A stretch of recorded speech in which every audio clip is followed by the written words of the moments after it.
with her big dumb face. The longest Sophie sequence. That's how this midlife crisis. Oh my god, it's so good, guys. We're not told that. Yeah, we do. We're not told that. It is written. It is written. I didn't know that. Okay, was coming up well, quick toast. Let me unmute everybody. Cool. Quick toast to McCurdy. He finally made good on his word to make us a new intro. He's No, I don't. hi, know McCurdy. Hey. McCurds. Cheers. Cheers. Mm-hmm. We did it, guys. McCurdy has been strenuously We working did it. on his setup, and in the meantime, I've been pounding this delicious Four Freedoms American plastic? whiskey. It's plastic. It's bottom shelf stuff, but it said Four Freedoms, and based on this movie, that's all You about would do that. America. Yeah, I was like, great, I'm gonna buy that. So, I am more than prepared for this broadcast. McCurdy, did you figure out whatever you were trying to figure out? Yeah, no, it's fine. I was just trying to mess with the background a little bit before we went on. Not a big deal. Okay, cool. Otherwise, how are you guys doing? Not Great. too bad. Terrible. Nance, how did your show go last night? It was good. Just glad We to were see all you there. You never took your shirt off once.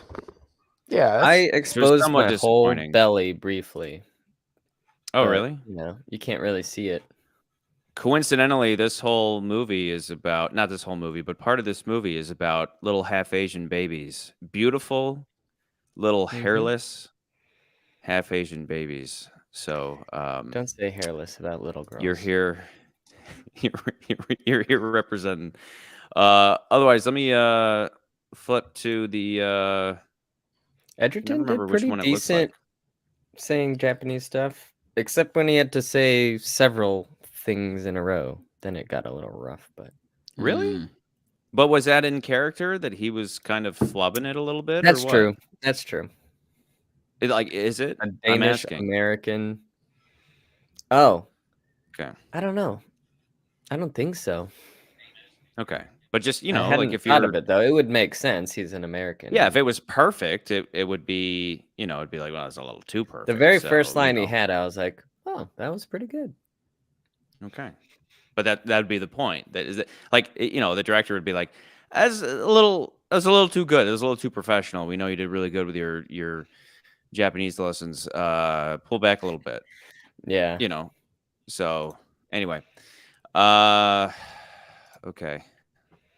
Let's do a quick intro, and then we're gonna bring a buddy of ours in. Good, fellas? Mm-hmm. Yeah, man. Okay. Okay, now that McCurdy's chill. All right. Chilled So out. chill.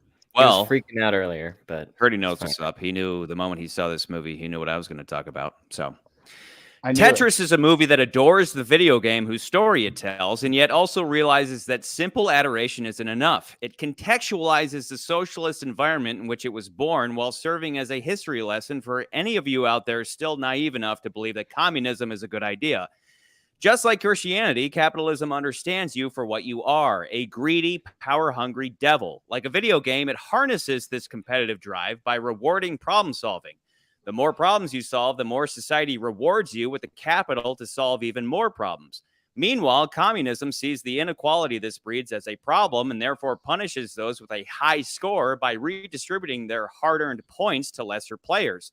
So even if someone makes a game that is loved by an entire planet, their income, and therefore the power to make more games or give to charity or whatever, is squandered by the government so they can grow fatter while paying your lazy-ass neighbor to keep taking days off work. Meanwhile, this is a fun movie about a guy who is nothing like your neighbor and risks life and limb to bring a simple falling block game to the world. Go Tetris, go America, yay capitalism, baby. that's what this was about. Go ahead, McCurdy. Go ahead. Go ahead. Go ahead, McCurdy. Talk shit. Go ahead. Talk shit. Go ahead. Now's your time. Talk shit. Go ahead. Talk shit. I don't really have anything to say shit about. That's right, honestly. Judy. You got nothing to say. You got nothing to Just say, nothing. McCurdy. I don't Other than you knew I Shit was to gonna. say. I knew do you were going to exactly go on that. this diatribe. You were going to go on your little Chucky rant about American capitalism and how great it is, and America. Yeah, because there's a whole lot to There's unpack. a healthy in dose of that. But first off, though, we have an old friend of ours we're gonna bring in. Where's my clicker? There he is. oh, there he is. Oh wait, no, I got him. There we go. He's unmuted. What's that crack to your left? Are you good to You go? got to Are say you? it. He's got to say it. It's me, I'm Kevra. Hey. No one said Nah, Kevra, you though. didn't- So, Is that what he yeah. has to Say it. He didn't say it. He meant to say America. Fuck yeah. That was. I thought that's what we told him to say. No one? No. Apparently not. That we didn't prompt Quavos, him. don't say that. We sent him a This is fax. non-alcoholic. It's so Unless you guys light. said it while I was There's no getting a beer booze or in it. something because I had to go run away for the. Is that why you No, kept no, getting no. up? The beer. I kept watching you. And it's an get up and American run up. brand. He got Budweiser. He's drinking Bud. Oh god, Goddamn right. Charlie's gonna freak out. Dude, No, that's huevos. Bud Light. Get his gun out. Yeah. Budweiser is safe. No, all of my dad straight up sent Of course he did. me and all my brother-in-laws. He sent a video of him gunning down all of his because he got up to the lake and there he had a fridge with some Bud Light. So he took all the Bud Light and lined it up in the woods with an AR-15. He mowed all of them down. He pulled a Kid Rock. Yeah, we're like, good That's job, a waste Pops. of beer. Good So job. dumb. That's so dumb. Yeah, So who dumb. cares? It's well Waste worth of it. Well worth beer. the effort. But anyway, Stupid. so yeah, we brought Dumb. Kevra in because apparently he's our video game expert dude. So Yeah. especially when it comes to we've been watching his Zelda videos regarding how to adapt, and I just want to ask right off the bat. Did you expect at all that a Tetris adaptation would be anything like what we got here?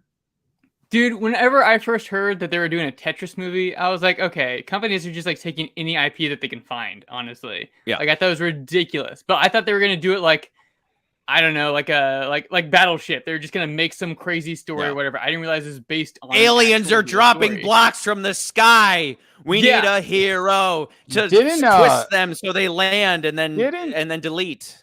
You Well, know? watching Didn't this, I college was pe- hoping that McCurdy's segment is going to include a how true is the movie It to is. what actually that's, happened. That's the main. For sure. That's like the good chunk of it. But no, I think Yeah. College Humor did that bit with like they're making a Tetris movie, and it was like the ships really? were like the.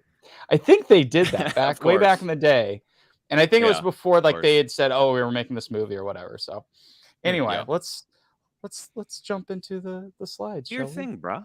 So let's all get ranked. Oh, what happened there? That was weird. There we go. Yeah. Don't know why that happened, but here we are.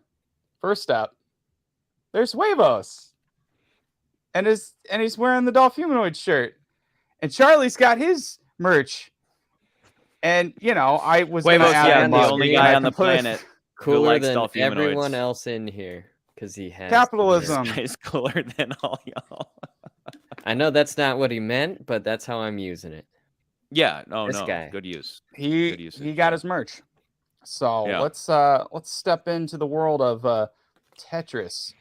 And I did not prep myself because I don't know what I was doing today, man.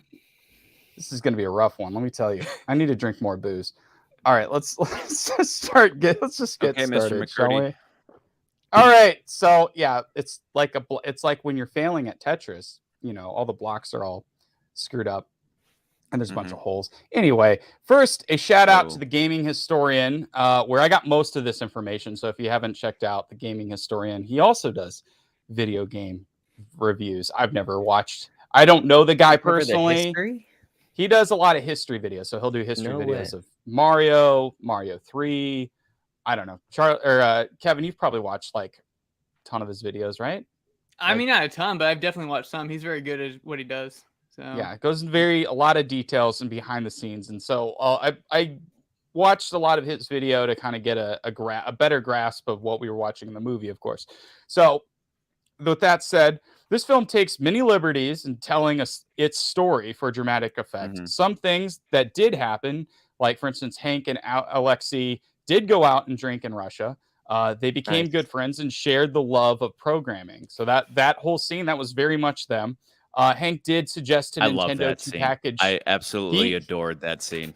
Yeah. to that was fun. package this Tetris. Yeah, I have it. I have a copy of Tetris still on Nice. Game Boy. So is that Um, original? Is that like what you would have opened up? It was if you made bought a and Game Boy remade and, so many you know, times. I bet It looks that- like Yeah, my I mean- 89, 90.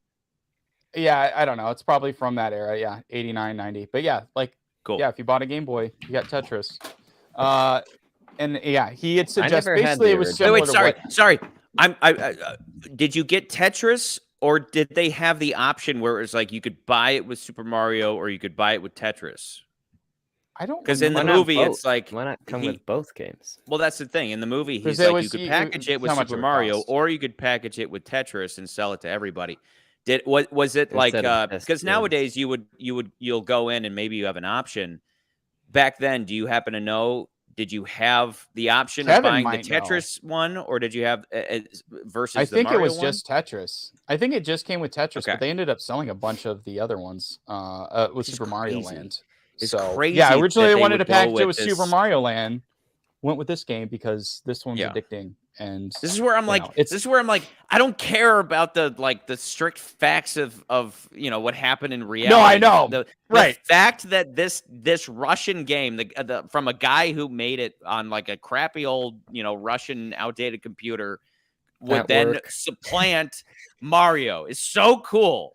That Yeah. is so cool. But anyway, continue. But like the please. part of the I didn't write this in my notes, but the part of that outdated computer, it's more or less because it was Russia. Like a lot of the computers were based off of Oh, older for sure. machines that they could get outside the Iron Curtain. And then those older Everything in machines- communist countries is outdated and terrible because Well, they don't have any innovation and they rely on the West right. to Okay. innovate for them. got it. And then they Jesus. import their new products sure that every helped, 10 or though, 20 that- I years. got it. Like, I Wait, got are we it. doing a I'm movie sure review or a personal TED Talk? I computers don't at know. home were not very powerful. Yeah. Are we So doing Tetris could run on anything probably. Ranked his but reviews basically with he TED made, Talks.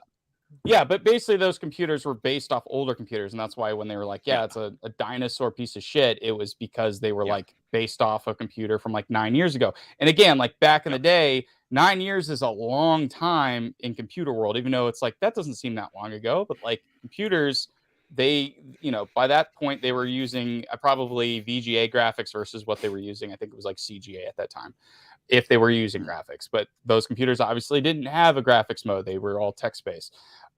So anyway, getting back on track. Sorry. Yeah, so Hank did suggest to package Nintendo because Tetris would appeal to everyone, which is basically what happens in the movie. But I don't believe like they actually had they showed him the game and they were like, here, let's port the Tetris to the computer right now and like let me upload it. Like it would have never happened that way because it would have like the graphics instantly worked on the Game Boy. Like that probably would have never happened. But Sure, for them but what to a show good the scene. game and be like, What a that would good be an scene, easy- though. yeah.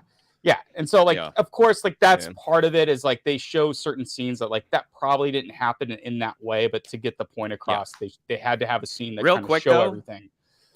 Did any of you see the Motley Crue movie that was called like The Dirt or The Piss or the something? No. So there in that movie, which was actually it was directed by the Jackass The director. Dirt is what it's called. The Dirt? Does, Yeah, I right? just looked Okay, it up. so I haven't seen that. So in that movie, when Motley Crue, there's a scene where they're in a somebody's house and they just do like a rough. I think they kind of combined a couple of guys and they all started to perform together. And they quick zoom into one of the girlfriends and she does like a holy shit. And it was like, I get what you're trying to do. You're trying to make it seem like suddenly this new thing is incredible. But at the same time, I was like, that's kind of lame. Whereas that moment when Hank first sees the Game Boy, as much as it was a moment of like, the clouds part and heavenly light comes and it was like, oh, it's still I thought that stuff was well done. So even if they cut corners and it was like, hey, quick, hey guy, get out of the way and let me hack into your Game Boy and change things. Right. It was like just enough nostalgia to where it worked because but it works like for the purpose of the overall like, story. This is beautiful. Yeah. It works for Versus the overall like, story because you need to like define like, okay, what's the objective for this whole movie? Oh, he needs to get the handheld rights. And so that defines it. So you're like, oh, it's this new thing that they're gonna, start coming out with. And I thought all the pixelation and 8-bit graphics was too much. To me, it was fuck you. It would make sense for like a silly documentary. And I feel like the real story behind this movie is a lot more serious, and then they throw in these weird little pixel. But it's not. So transitions. It was fun. It was fun. Let me get. Oh, we'll get to that. We'll talk about that. We'll get to it. Let me. I'm not even done. So Robert Maxwell, which is the guy in the white tuxedo in this image that I have here, he did go to Gorbachev because he was friends with Gorbachev. And he did plead to him to get the rights for Tetris. And of course, Gorbachev's like, my country's going through a bunch of other shit right now. Like I'm not dealing with, I'm not getting you any deal on Tetris. Like they made their deal. That's their deal. So that kind of scene did kind of take place in real life. And then many other events did take place, such as how Robert Stein did acquire the rights, I think. And I had to go back and watch it. He went to Hungary. He didn't go to Russia. And then he got that. But that's basically how the game came about, is that Alexei made the game and then he'd send it out everywhere in Russia and people started playing it like crazy and spread like wildfire, like they just showed in the movie. And then it went across into Hungary and people started acquiring it. And that's how Stein got a hold of it and saw that somebody was playing it and like, what's this game? And then that's how he did that. But everything between Stein and Alexei and E-log or L-log or whatever they called it, that was through fax. So that's part of the problem that came down to Robert Stein acquiring the licensing rights. And then Hank going to Russia to secure the deal like it does in the movie. So you would think that like, oh, that probably never happened. He probably didn't actually go to Russia. He actually went to Russia and had to basically do that whole thing where he was driving around trying to find where E-log was. That actually did happen. They did show that at the end. They showed him in Russia, with like somebody kind of giving him a runaround. So that's actually that middle he's like, picture. This is Alexei, and he's like, my friends, play Tetris, please. Yeah, like that's at the very end of the movie in the credits. Yeah, that picture in the middle right there is Alexei and Hank Rogers. And, I think that's and that little picture in the middle right there. That's actually them in Russia. But yeah, he did go, and then E-log did accuse him of stealing Tetris. But the major thing that didn't happen revolves around everything with the KGB. Like that, none of that happened. So the chase scene to the airport, or even them trying to get out of the country, was all fabricated to raise the stakes of the film, of course. And then Hank and Alexei did review the script before they made the movie, and Hank Rogers was quoted by saying, "It's a Hollywood script, a movie. It's not about history. So a lot of it, what's in the movie, never happened." So like he kind of gave it like it's a movie, and we'll talk about this more when we get more into our review about that aspect.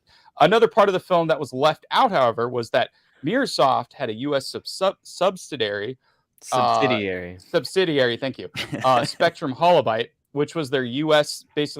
sister company. And they were more involved with creating the whole atmosphere of Tetris, being like, oh, this is a Russian game. So all the Russian iconography, all of like the Berlin Wall, all that stuff that was added into the computer version of the game, that was because of the American release that was under Mirrorsoft.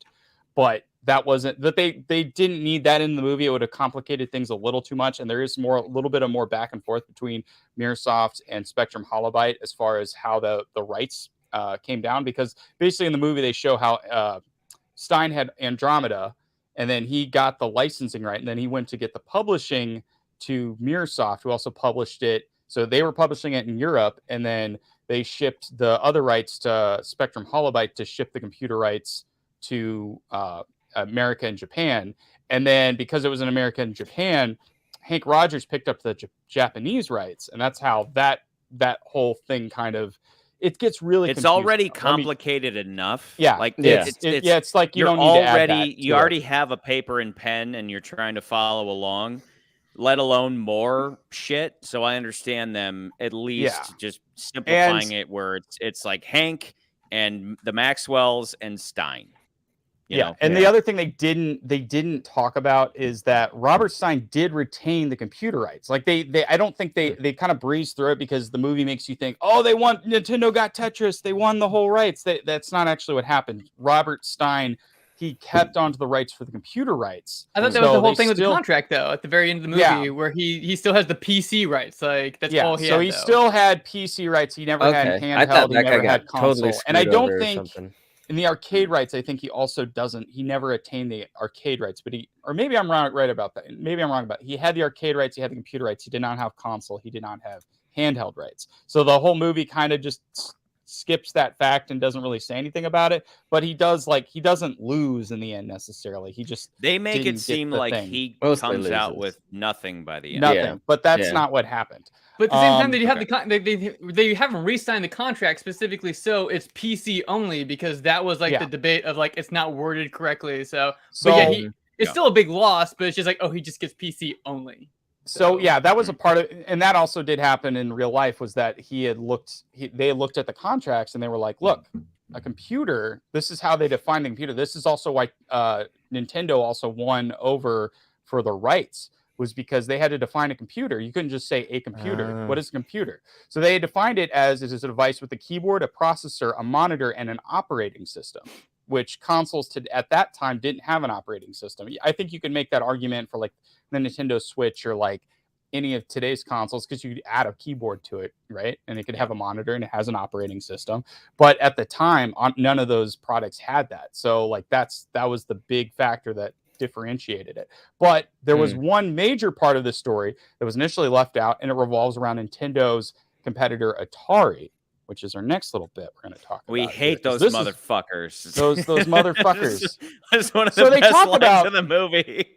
So they talk about Atari, but they don't talk about how Atari had already released Tetris on the NES. And they never talk about this, but this was like a big thing. And if you're a game collector, you know about this. So because of rather poor communication with multiple companies, thought they owned the rights to produce Tetris, including Atari, who also had the arcade rights. A lot of this is confusing, and I know the movie talks about how it went to Sega, but I'm not quite sure where that lands because I think one thing I read said Sega did get it at one point. But anyway, Atari, through their subsidiary, Tengen, which is the product you see in front of us, is a Tetris Nintendo port that which was unlicensed and released. Now they do talk about the unlicensing because he talks about we only license Nintendo games. So I have here, this is the Atari, or sorry, this is the Nintendo license cartridge. And it always had like that little, I don't have it focused, but they have the little Nintendo seal on their products, but also all of the cartridges were the same. And in Atari's that you can see in the picture, it's the black Tengen the black cartridge, and they made a couple of games, but like Nintendo had sued Atari over this because they were like, these are unlicensed games, you can't be selling these. This actually did go to court, but at the same time, so Atari had produced 300,000 copies of the game, and they had a bunch of, obviously they had a huge sales. But by 1988, when Nintendo officially obtained the rights with Bulletproof Software, i.e. Hank Rogers, they put on a cease and they sent them a cease and desist to Atari, and Atari was confused. They're like, wait, but we own the rights to Tetris. Like, no, you never owned the rights to Tetris. Like that whole thing was all fucked. So then what happened was they went to court. Judge filed in Nintendo's favor, and then they had to basically destroy all their extra stock of the game. So it is a hard game to find, I believe. Wow. Like, it's not easy. But the cool thing about that version of it was that there was a 2-player mode. In the Nintendo version, there's no 2-player mode unless you play on the Game Boy, I believe. So, yeah, it's kind of a cool little quirk if you're trying to collect all the Nintendo games. But, yeah, that's one it's unlicensed. So let's get into naming it the Soviet mind game. That's really funny. Yeah. And I think on the tagline on Tetris was, oh, Charlie, you'll love this, from Russia with fun. That was the tagline for Nintendo's. No way. With Russia with fun. That's great. Linking it all goes back to James Bond. It all goes back to this guy right here. This guy Charlie, right here banged a Russian so hard, that he. I should have started tonight and say he felled we need to communism single-dickedly. So, how do you say this guy's name? Is it Taron? Taron? I would say Taron Egerton. Taron Egerton? Right. Yeah. Okay. So Taron Egerton, probably best known from the Kingsman series and and you're John still biopic, muted. I don't know why. I would say Taron Egerton, but Taron Egerton. Okay. Egerton. I don't know. Well, no, Nance. We determined this last night. You can do accents, so you got it. It was Taron Egerton. Try it. Come on, do it. the British thing. Right. Do it. Come on, do Nancy. it. Do it. I'm good. Taron I'll do Egerton. if you need me to say Japanese stuff, I'll do that.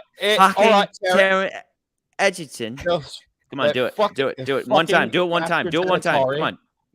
Come on. Take a swig of whiskey and do it one time. Come on. He's not. It's that or take your shirt off. So Hank Roger is. No, wait. He's gonna do it. He's gonna do it. He's taking a big drink, getting a lot of liquid courage. Yeah, he's gonna do it. Taron Egerton. He doesn't fuck even off, do it. Which we actually got that in this movie. We got the fuck off. Do it. No. Damn it.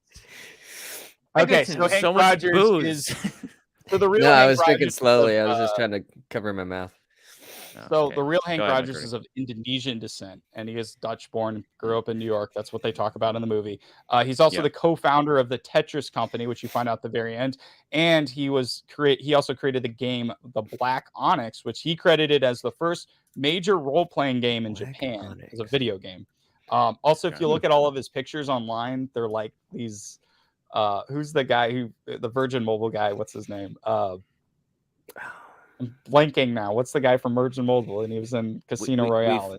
We've only talked about him a What's million his name? times. I know. Matt I can't. Nicholson or whatever. No. Like I was just saying, like the real Hank Rogers. Like if you look up online and look at his pictures, they're the most ridiculous. Like, look at me, I'm rich. Like photos online. So you should definitely check them out. And then a name I'm gonna butcher. Look at him. A name I'm gonna butcher. Nikita Yefremov. Nikita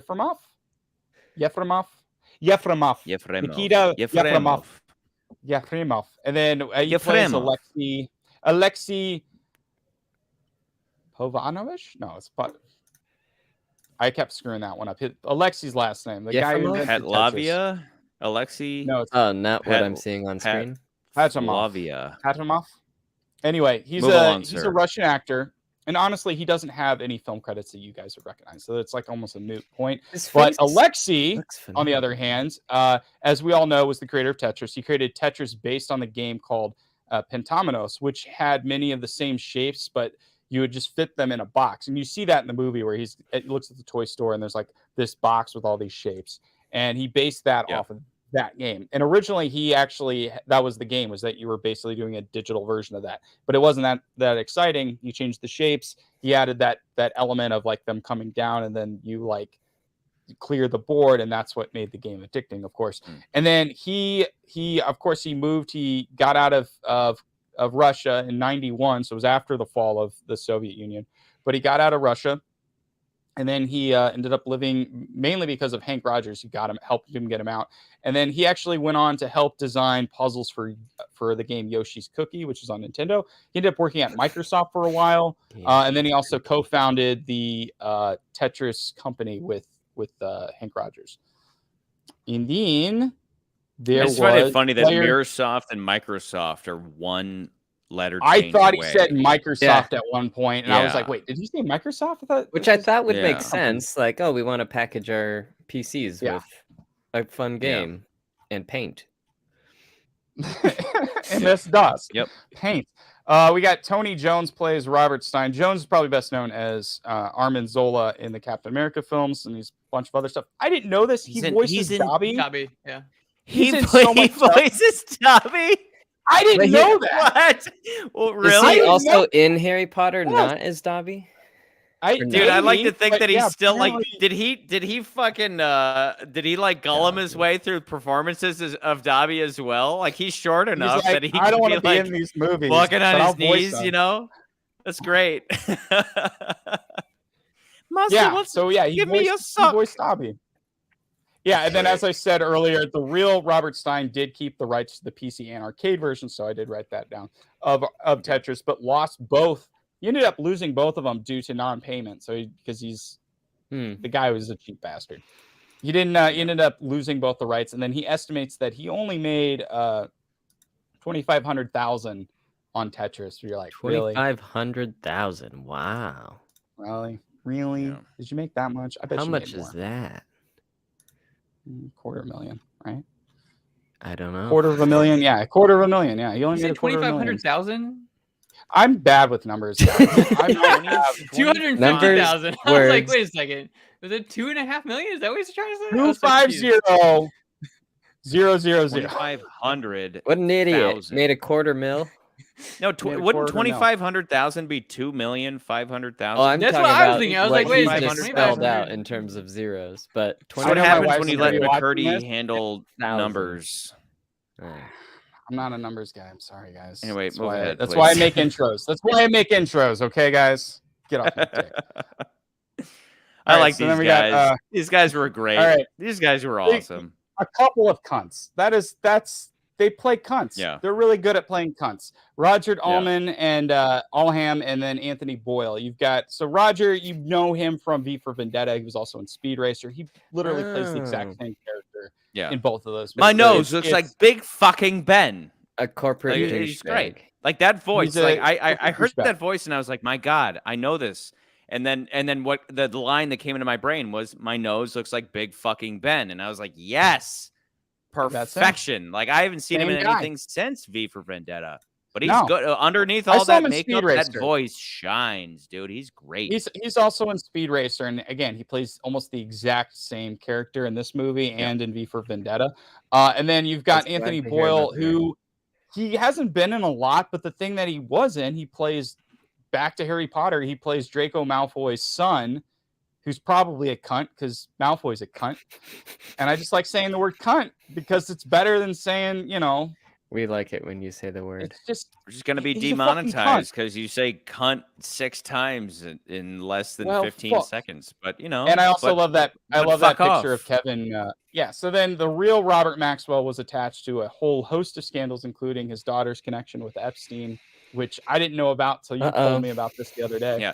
Speaking of demonetization, the moment you say Ghislaine Maxwell, goodbye to your ad dollars. And we talked about this way back. Well, actually, we didn't talk about it, but somebody commented on our TND, our Tomorrow Never Dies episode, saying, hey, guys, you keep talking about Robert Maxwell, who is... I didn't know who that was. McCurdy. Go ahead. So, I didn't know who he was. And then, I went back and rewatched our Tomorrow Never Dies episode, and I just say it I'm like, yeah, this guy, Robert Maxwell, he was into publishing, some guy. and I just didn't know who he was. And then, of course, you watch this movie, and you're like, "Oh, this is who this guy is." And of course, So again, back to that movie, Elliot Carver is based off this cunt in this movie. He's based off a cunt. It's cunt. And then not cunt, cunt. And then cunt. Fucking. And then and then of course his son Kevin Maxwell did almost go to prison. I think he's out of prison. I don't know if he's in. I don't know the deal, but he actually has a brother. Meanwhile, his sister Ghislaine is organizing pedophile island. That's nuts. Great family. Yeah, great family. Really, bunch of cunts. Really great people. Yeah. But Nans, classy family. Wait, I should be playing Zelda. Nans, what did you think of this movie? Nans, you should be playing. Someday, we're just gonna tease this right now. Someday, Nans and I are gonna do a Zelda race on his channel, and as much as he doesn't, it's a race too. Yes, it's a race. You'll finish the game before I finish the first temple. Yes, it's gonna be awesome. Can I have a one of those walkthrough books? It's not that hard. Come on. Sure, but you're so pathetic. I can quick scope. I can't.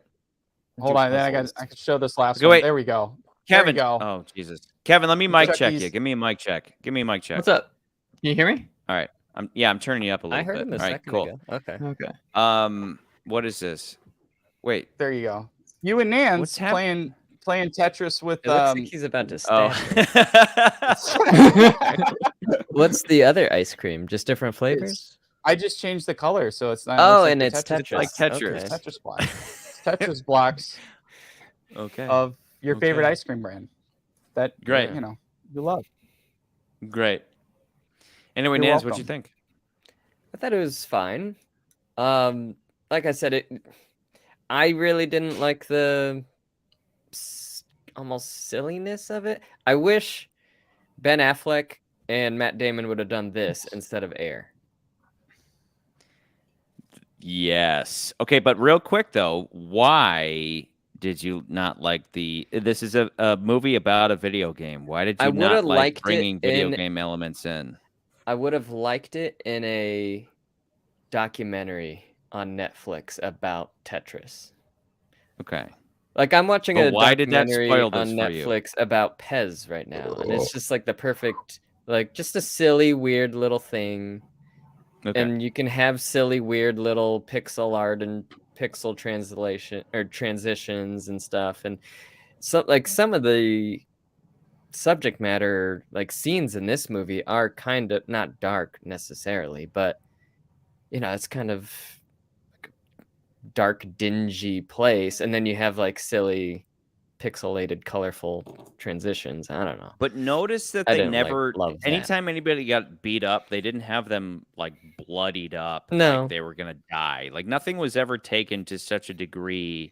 Like at one point they just steal the dude's jeans, Yeah. So, but okay, real quick though, since we have Kevra here. There are so many different elements that they can't dig too deep into any individual one. Like it would have been better to set up or have more about the Communist Party falling or just communism in general in Russia kind of crumbling a bit rather than them kind of like splattering it in here and there. Yes, especially and no. Towards the end. It was like throughout the whole movie, it was like everyone's trying to get their own. We're about to fail. The whole time they were like, this country's about to fail. Like everything's going south, right? Yeah. And so, it's not like this game is what did it, but it was like at one point there's that scene where, and it's kind of a funny scene where Hank gets back to his hotel room, and he goes they stole his jeans, right? So it was beautiful because it was the KGB planned this whole thing where they would steal his pants. So he walks into his hotel room, which has been overturned, and he's standing there like, what is going on? And then Sasha, his translator, shows up, which later we find out she's KGB, and she shows up and she's like hot. Like she's all like dolled up, and she comes in, he's not wearing pants, and he's like, I don't know what's going on, this is just a video game. And she says it's not just a video game, it's more like what it stands for. It's a slippery slope. For those in power, you sell this video game and very quickly Russia will be sold to the highest bidder. And then she kisses him and he's not wearing pants and she's looking hot, and they take photos of him and then they send it to his house to blackmail him to get out of the whole thing. But the whole point was like, she's well, I mean, like overall, like I loved her character in general. Like I thought she played the translator chick, right? Yeah. She started as a translator, so she's like playing being this kind of like weak character, but then later it's like revealed that she's KGB, and at the end of the day she ends up saving the day and all that. But wait, the blonde lady that worked with the other guy was her? Because I thought they were weirdly similar looking. Yeah, they're the same person. Okay. Makeup will do things to you. Yeah. Makeup will do things. The one that like holds a gun to that guy who was like trying to. Yeah, that was her. That was Sasha. Okay. Yeah. Right. Yeah. Yeah. It was the one who's like, you can't go in that building. It's illegal. Blah, blah, yeah, blah. she had makeup on. They put makeup on her. Yeah, you see the other scenes with her, and then you see the scene where she comes in and kisses him. She's wearing different makeup, and that was all staged. Like she went in to kiss him so someone could take a photo, and he didn't have pants on. Like it just goes to show like all of it was staged, to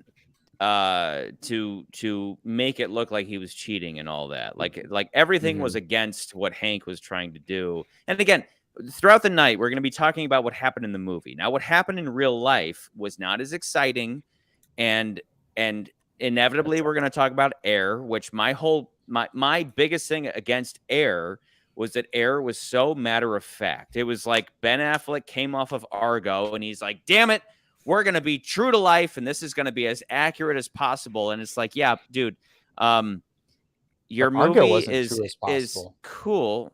Your movie's cool, but it's like it's so matter of fact that there's just nothing to it. Whereas them taking liberties and having a chase to the airport, and I mean, Nans, you said you didn't like the 8-bit stuff, but like making the whole movie like a video game where you would introduce all the different players as if they're player 1, 2, 3, 4, etc., and then having different at select times they would kind of 8-bitify the visuals of different things to and say like we're level 1, 2, 3. Once you get to like the end of the movie, it's like we're at level 4. All that stuff was fun. I really had no problem with it. In fact, I cheer stuff like that on. But once you just overall, that added more flavor to it. I say all the time that I avoid reviews like the plague, and but when I went to make the thumbnail for tonight, I inevitably I see something whether I want to see it or not, and I grabbed a screenshot, and the title underneath it was some review that was like, Tetris is fun, but it's too flashy for its own good. And I read that, and I was like, fuck you. This movie following a video game aesthetic. That's what you're saying, but this movie following a video game aesthetic is more than okay by me. And then beyond that, them taking liberties to make it more exciting is exactly what Air should have done. Liberties Air to make exciting was boring at the end of the day. Fine. Just because it's a video game movie doesn't mean it has to be video gamey. Sure, but I'm sure the real story was like lackluster to the point where the best way to lay out the stakes. It was pretty interesting. The stakes were like, but the stakes laid out like we have these rights, we don't have these rights, and it's all very complicated. And the way they laid it out was very visually with these 8-bit graphics that were like, we don't have video game, but we do have PC, but we don't have arcade, blah blah blah blah blah. So them the taking artistic liberties the only place for me where I agree with Nans,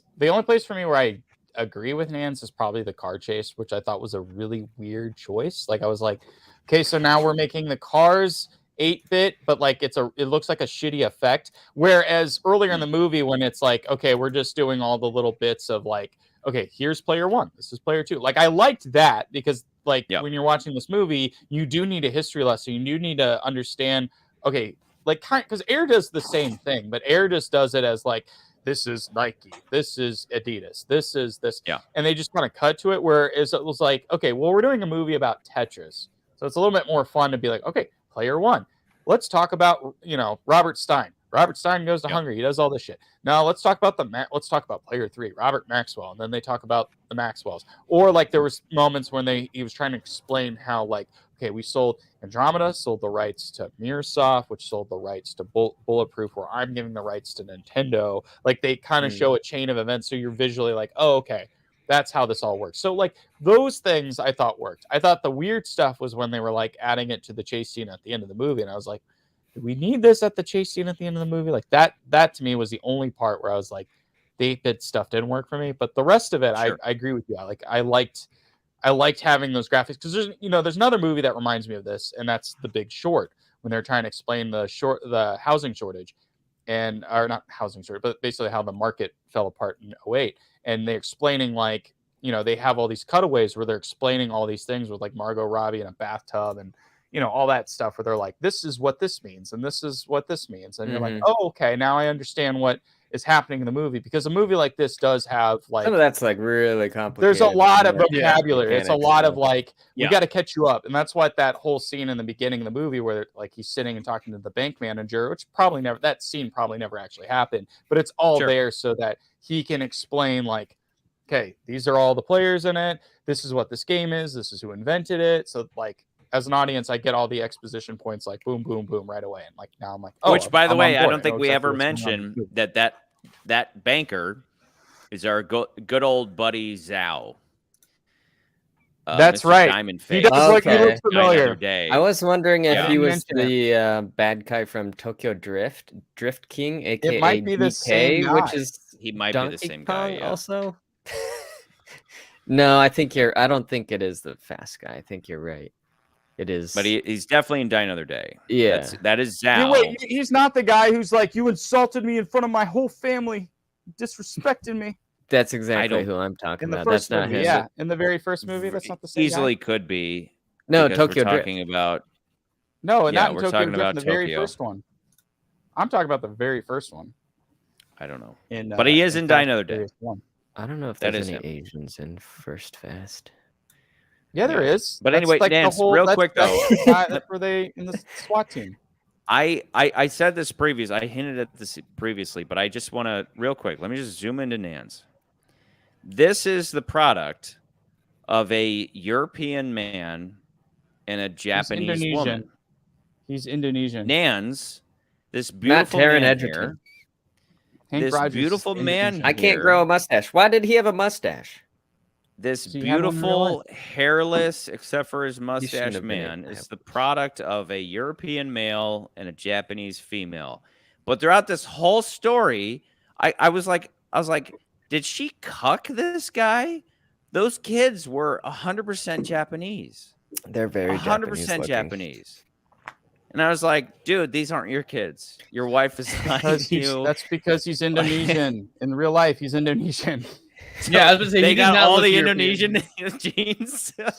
He got all of his yeah, I'm across just the saying, board. like, yeah, of course. But this movie did get flagged for that. Like somebody did say, like, oh, this movie's whitewashing because you hired this white actor when the real guy was, and he's from the Philippines. But again, I didn't mention this, but this movie was produced by Matthew Vaughn, and Matthew Vaughn's probably like, oh, I like this guy, because we're buddies. Yeah, he puts him in all of his movies, and he's a good actor. He's great. And he plays apparently he plays a really good, just like desperate American. The character overall was terrific. Just like I always enjoy, anybody should enjoy these characters where that if they just were given the opportunity, they would perform, right? So the whole time you're like, if this guy would just get the contract or whatever it was, he would perform. But it's more like he's on the wrong side. He's like the honest guy, but he's on the wrong side. He's not on the side of the people who are willing to bribe and all that. So it's like at one point and he literally they give him a bets contract. the house on it.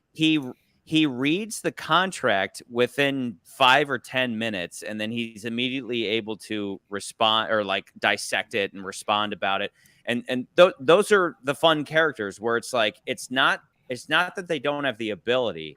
It's that they have to jump over these hurdles in order to be given the opportunity. So once they're given the opportunity, they perform it, but then they have the next hurdle.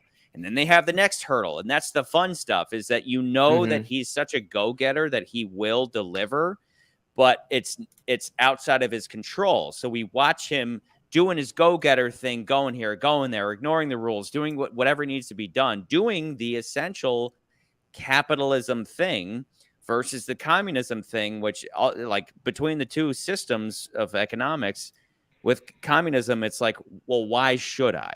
Why should I get off the couch? Why should I work harder than the next guy if the outcome is going to be the same? And that's what's fun about watching this guy, Hank Rogers, like the most American name ever, do his thing. Because it's like Henk. Yeah, Henk. Hank Rogers, like Hank a cowboy. Rogers. They refer to him as a cowboy at some point. Nintendo of America is like, your cowboy reputation precedes you. But that the moment that he's given the opportunity, he's going to strike and he's going to do a good job. And at one point, Belikov, right, the E-Log guy, gives him a contract. He literally reads it in like 5 minutes, and he immediately gives him great advice on what he should do or whatever. But that's one of the more fun segments of the movie is the Russians are playing all these Westerners off each other and trying to figure out what happened so that they can have their best outcome. But at the same time, they have this corrupt dude within their midst who's trying to maximize his output rather than what's best for the country. So you have so much going on in this story that makes it fun to watch versus something like Air, which Air's like, I think Michael Jordan's special. Okay. Yeah, because he shot a shot one time. And it's like, okay, maybe he is special. Mom, I think he's special. Okay. And then we have a big meeting where it's like, Michael Jordan, you're really so special. You're so special. And then at the end of the movie, it's like, oh no, Michael Jordan's mom and Michael Jordan want more money. And then Ben Affleck goes, you know what? Fuck it. Give him more money. And that's it. That's it. Whereas this Kevin's not gonna movie, see the even movie if it's now. a lie, this movie's like, let's have a car chase and let's have all this KGB stuff going on that makes it fun. This movie is fun, and I applaud it because when it comes down to it, if you're just telling whatever story you're telling, if you're lying to me, but you're telling a better story than the truth, I applaud it. Please lie to me. Please make it more entertaining. Okay. I kind of disagree with that, just because the fact that I feel like you go to see the story because like you want to. It's like the diet version of getting like what actually happened to a certain degree. So you don't have to watch like a documentary that is a little bit more meh. But that's why I was saying like I would story. almost rather have a documentary. Yeah. Well, it depends. So. Depends. But Kevra, please. There continue. probably is a documentary. What is the? Because if it was a documentary, it would be. Documentaries can't lie, but a dramatization can lie to make the movie better. So, like, I don't know. Have you seen things? Have you seen documentaries? Have you seen whatever documentarian we talked about earlier, who does give you the facts? Is there a more entertaining version of this story? Because I don't know the real story, and at this point, I don't. When it comes to a movie like this, I care and I don't care. I would love to watch the documentary, but when it comes to this movie specifically, I'm like, I really enjoyed it all the way up to the ending where, where he's like, Alexi's like, no time for American emotion. And then at the end, it's like, now is the time for American emotion. Did we cover it? Did he actually move to the U.S.? Yeah. I talked about that when you weren't paying attention. Awesome. If they formed the Tetris company together. Yeah. And then he works for Microsoft and That's legit. But Kevra, have you seen documentaries that talk about this? About this particular subject? No. Okay. But I mean, I will say that's the hard thing about finding the balance, because if you're adapting a story that's based on true events, you want to make sure you actually tell that story. Otherwise, it's like, why not just make up a fucking new story? Like, there's no point of adapting the original story if you're just going to make up something new. I think there's a point. Yes and no. Yes and no. No, I think there's a point. Charlie, okay, Kevin, guys, there is a point. No, there is a point. Today, there's a point. Because if I tell you I made a movie based off a true story versus I made a movie, which one are you probably going to go see? Someone's going to want to go see based off a true story, because they're like, oh, this fucking happened. Like, that's why people. But it didn't fucking happen. Like, that's the thing. Exactly. It's like, it doesn't matter if it didn't happen or not. If it's based off a true story, if it's based off real events, people are more wanting to go see that movie. That's why people went and saw Texas Chainsaw Massacre. That's why people went and saw Blair Witch. Like, sure, those things never actually happened. But like, that's why people wanted to go see those movies. Besides the fact that like, oh, it's a cool horror movie. Like, no, oh wait, this really happened. And like, some people are dumb enough to really believe, oh, did this really happen? And so the same reason, it's like, if I see a movie that says this movie's based off the real life events of how Tetris, because it says based, doesn't say true story, because true stories are boring. There is no like real life event story that I've ever watched that like. The only one that I have watched that I thought was completely true, because most of them are like completely fake. But the one that I have watched that I thought was complete utter trash. But I have to ask though, Kevra, did you see Air? I did not see Air. No, Air has this. Air is like, you get the sense that Ben Affleck was like, I made Argo, and we're gonna make this completely true to life. And not that Argo is completely true to life, but Argo at the end of the movie that we just saw exactly. But at the end of the movie, they show photos that are like, this is reality and this is our production, and it's the whole thing is to be like, oh, you guys really did a good job of trying to tell the truth and all that. But Argo obviously trumped things up, and then with this, I would rather be like with Air in particular. Air was like, we're going to be really strict about the truth. And it was meh. By the end, you're like, lie to me a little bit. This is a Hollywood production. I don't care. The only times that I care, and like, honestly, the only times I care is when it's destructive. Like my favorite example ever is if you guys saw Straight Outta Compton. I love Straight Outta Compton, but the big lie to that movie was that when they were right before the sequence where they record "Fuck the Police," they have a whole scene where all the members of NWA are outside of the studio, and they're just doing their thing, and the cops pull up, and the cops are like, "Hey, we're really racist, and you're a bunch of black guys. We're gonna be super racist to you," and they're like, "That's racist. We're just hanging out." It's like, get on the ground, person who's black. And they all get down, and then their manager comes out, and the manager's like, "You're racist." And they're like, "Yeah, we are. What are you going to do about it?" And then a bunch of crap ensues. But my problem with it is that none of that happened. What the actual story is that Eazy-E and Dr. Dre were driving down the highway, and Eazy-E leaned out the window of the car and was shooting other cars on the highway with a paintball gun. And other cars were a little pissed off about this. They called the police. They got arrested.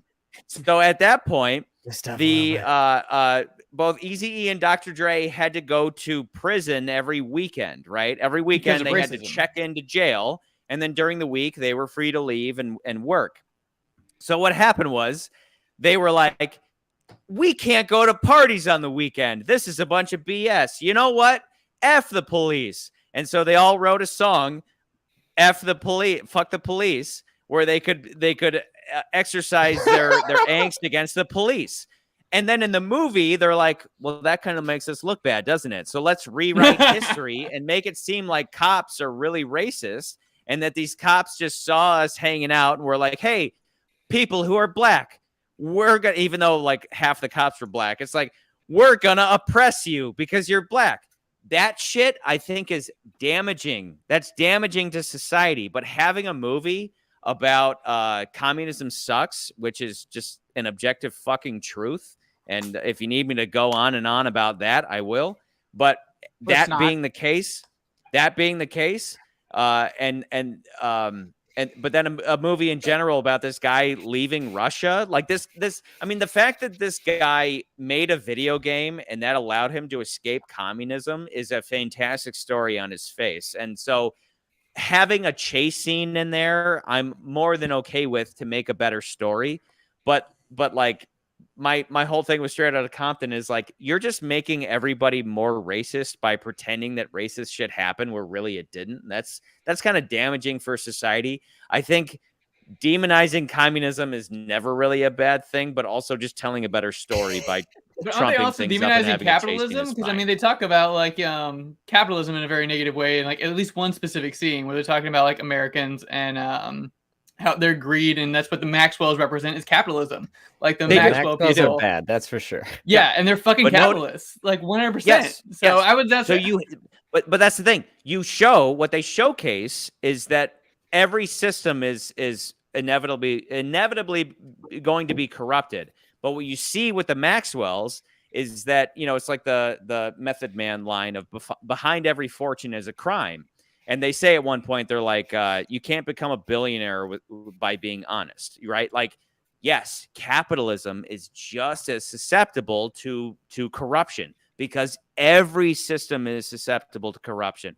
The difference is that just like the Pope's Exorcist, your sins will eventually find you out. When you have the private sector becoming corrupt, guess what? Eventually, their corruption can only go on for so long before people find out. And then they collapse. This happens periodically, and people can put that off for as long as they want, but inevitably they are found out. But if that same institution happens to be the government, because you have the government in bed with private institutions, just like you see in Russia in this movie and what happened in real life, that corruption takes a little longer to collapse because it's all caught up in different agents who are. It's like we represent the government, and if you do not appease us, we'll fucking kill you, because they don't. There's no recourse. Where in America you have the Bill of Rights, you have that free expression. Where for me to right now to say I love America, but fuck the American government. I love America, but the American government can kiss my fucking ass. In Russia, if I said that, they could kick the door in and they could arrest me, right? In communist Russia. Right. Not so much here. We have the freedom of expression to say, I love America, I'll kiss the flag, but American government can kiss my fucking ass. Right, we can say whatever we want, but they'll still overcharge us for insulin. They'll still overcharge us for, a lot of medication. They'll still just gouge us in every fucking way because they're in bed with a politician. So it's still all fucked up. Still all corrupt. Still capable of corruption. But okay, you're paying more for insulin, but if you say the wrong thing, you get shipped off to the gulag. Two different fucking concepts, and that's what this movie kind of showcases is life living under complete tyranny, because their whole system of governance is based on idealism, where it's like you have to be you can't ever say anything wrong, because that corrupt official, that corrupt bureaucrat might not like it and he'll abuse his power. That doesn't happen to the same degree here, and that's the core difference. Is it Charlie Ground Zero time? It's Chucky Rand's time. That's what we were. It's Chucky Rand's time, baby. Chucky Rand's time. You know what I'm saying? Just going on. But overall, the difference between this and Air, though, is that Air was like, we're gonna be super strict on what happened, and what happened is boring. What happened? I don't know. Boring. But here's the thing. Hey guys, we should get Michael Jordan. I don't know how. Hey, we got him. We got Michael Jordan. It was so hard to get Michael Jordan. Whereas with this, you had more exciting shit going on that made it like. I enjoyed this movie more than Air. Is that what you wanted to hear? Because after you lost me at communism. Enjoy more, but can I enjoyed this movie go above it on the list? Yeah, I can. I think it's a better movie than Air. I don't think it's a better movie than John Wick. I definitely think it's a better movie than Air. This movie is Air. It is Air, but done better. Just like we talked about The Founder or The Big Short, Air is those movies, but boring. This movie is the Tetris, but with Argo, because they were like, oh, let's add like a plane thing, and let's rip basically the script from Argo and shove it into the end of this movie. And I was like, yeah, no, the thing, you know what? Actually, Charlie, the movie loses points for me because they didn't use the right clip of a Zelda game. Isn't that right, Kevin? Okay, that is exactly right. That's right. It can't go. No, we want to hear what Kevin's our specialist. We want to hear his take on it. I mean, McCurdy kind of warned me before I even watched the movie yesterday that part was coming up, and I was like, that was weird. But at the same time, I was like, whatever, I don't care. Like, that was not my biggest issue. That's not the reaction I wanted, Kevin. That's the reaction I wanted. Pissed off. I went into watching this movie knowing this was apparently a dramatic issue, and then I saw it and I was just like, whatever. It was such a quick flash, and at the same time, I'm like, well, if they showed the original game, it's just like they're barely together, and also that line just doesn't make sense. You got Zelda and Link, and I'm like, I mean, back in the day, you didn't really have them together. It was Zelda was incapacitated, and Link was just out rescuing her. Like that's not a partnership. That's not this doesn't make any fucking sense. You just said this because it's a popular franchise. That's Nintendo. Yes. That's it. So the bigger issue was as opposed to the footage they showed. They should have said the Ice Pick Twins or something like that. That's obscure, but the Ice Climbers. You gotta have Ice Climber 1 with Ice Climber 2. But right off the bat, you're you can dissect it right away. You're like, okay, the screenwriter originally had somebody else in there, and it was something like Ice Climber, and then somebody said, who is no that? one knows who that is. And it was like, nobody knows who that is. We need to replace that with something more popular. Well, obviously, if not Mario, it's going to be Zelda. And then it's like, okay, who are the partners in that? Well, it's Zelda and Link. Okay, editor, we need a clip of Zelda and Link working together like we had with Mario and Luigi. Oh, that doesn't exist because they never work together. It's kind of complicated. She's like the princess, the end of the game. The guy. Like, what clip did they even use? What game was that from? I thought at first it was a Four Swords. That was fucking Four Swords Which Adventures, where two Links are like There's 4 links teamed up together. But No, that was the just, weird they thing. just showed 2. They just showed 2 to imply that it was Link and Zelda working together there. So like you can if you understand the full context, you can piece together what happened between the screenwriter and between the editor and all that.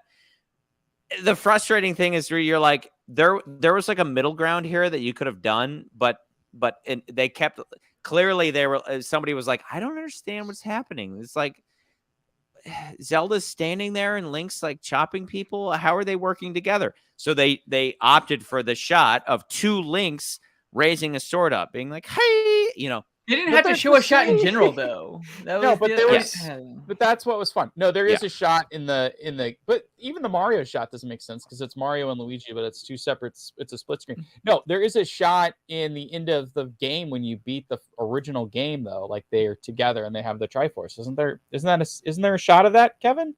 When at the very end when you beat the game. I want to point this one out.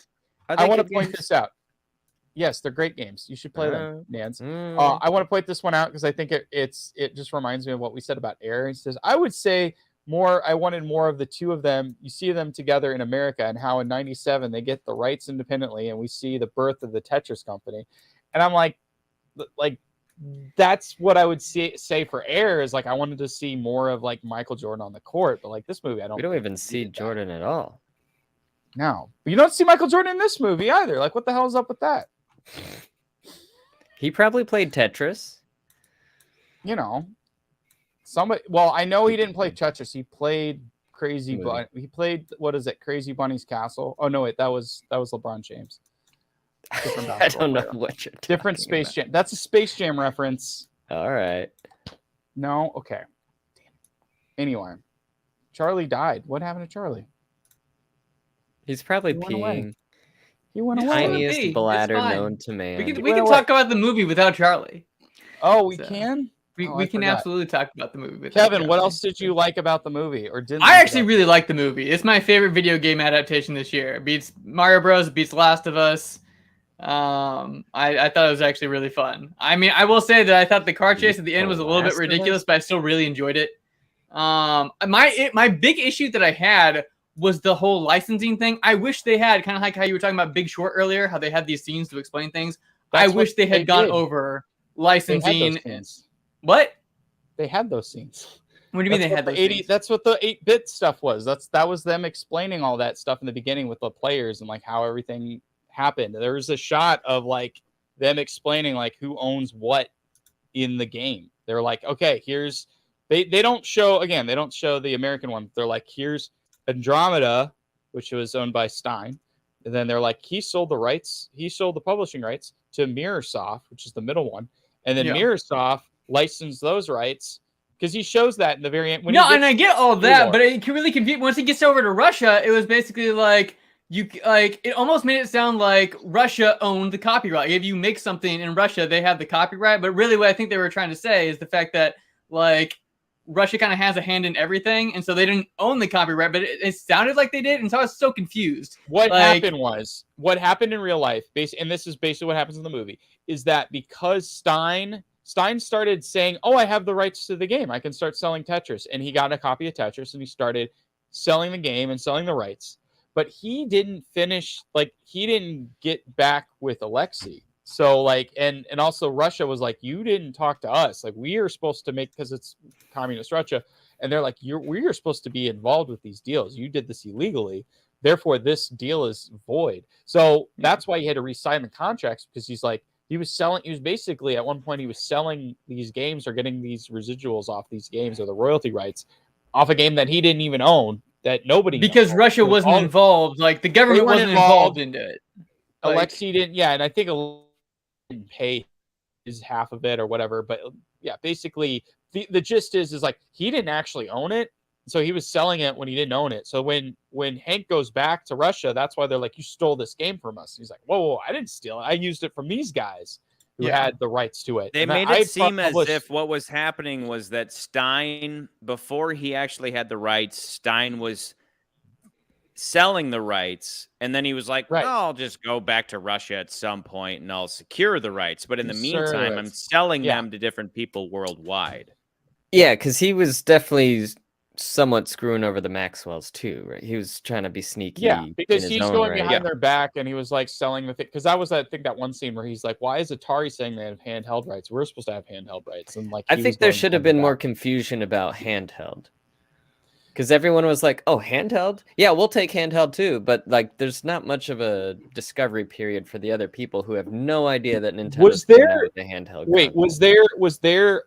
Quick question to Kevin. Do you know, was there handheld devices before Game Boy? I mean, I know Game Boy was like the Game Watches. The Game Watch. Yeah, there was like game like. But there's like one specific game, or like a couple of like micro games. Like those, like. Kind of like the Tiger Electronic games, but like Mr. Game, crappy football on this weird device. Yeah. There were those types of games, but not something where it's like you could switch out a cartridge and play like like a game that would take you all night to beat. Yeah, like maybe in their mind then that there could have been a standalone Tetris handheld, which would be something to want. So yeah, and maybe just no one considered before. They're like, oh, we need the rights to that. Okay, well that kind of makes sense. But yeah, like I see, maybe like I get the idea that you're supposed to be like, oh my gosh, this new thing called handheld, and like we got to hit this handheld thing. But like I don't know. I think by the end of the bit, I was already confused with between arcade, computer, console, and then handheld. Like there's like 4 different ways you could own it, and then for whatever country you owned it in, because like again, the Maxwells were supposed to own it in Europe, United States, and then somehow in Japan he was trying to sell it in Japan on the Famicom. It also ported over to America for the NES, and then there was the Sega arcade, which it gets really good. Which I've played all of these versions of the game, I believe at one point. But yeah, it's there's a lot. It's just a lot. But anyway. But yeah, so that's why I felt like it was a little bit confusing, because even you sound like a little bit confused, like, and like just during Act 2, and the thing is, Edgar, whatever his name is, the character's name, like he also is confused. So maybe we're supposed to be kind of confused while he's kind of playing catch up and figuring it out as well, because I was just like, wait, what? Like, and so that's what happened. Well, maybe we get a Margot Robbie, but instead of Margot Robbie, it's just Hank, and he's explaining. Here's what the contract says. Here's what it should say. Yeah. Here's what. But means. I did think that. So I generally speaking, I watch these one time because they're in theaters. But this is our first streaming movie, so I watched it twice. Oh and my God. While there is a lot of just like stuff going on, overall, they do a good job of laying out the problem or what's going on, and then having a character go, oh, so this is happening, where it's like blah blah blah blah blah blah blah blah blah. So basically Sega doesn't have the rights. They would have somebody just lay that out so you can follow what's going on, even if you don't completely comprehend it, because it's at a certain point there's so much legalese going on that it's like, okay, I wish I had a paper and pen so I could keep track of all this. But at the same time, they have all those 8-bit graphics to also try to help you along the way.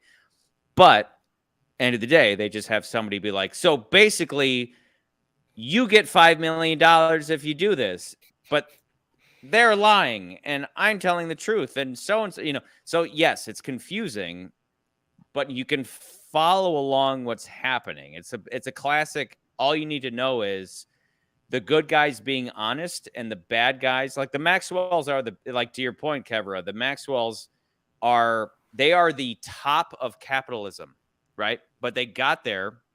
Like you get little hints throughout the movie of them being corrupt.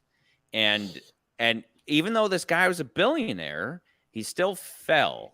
Like he's still like everything he, but one of my favorite lines was, I run a $1 billion company. Of course I have money.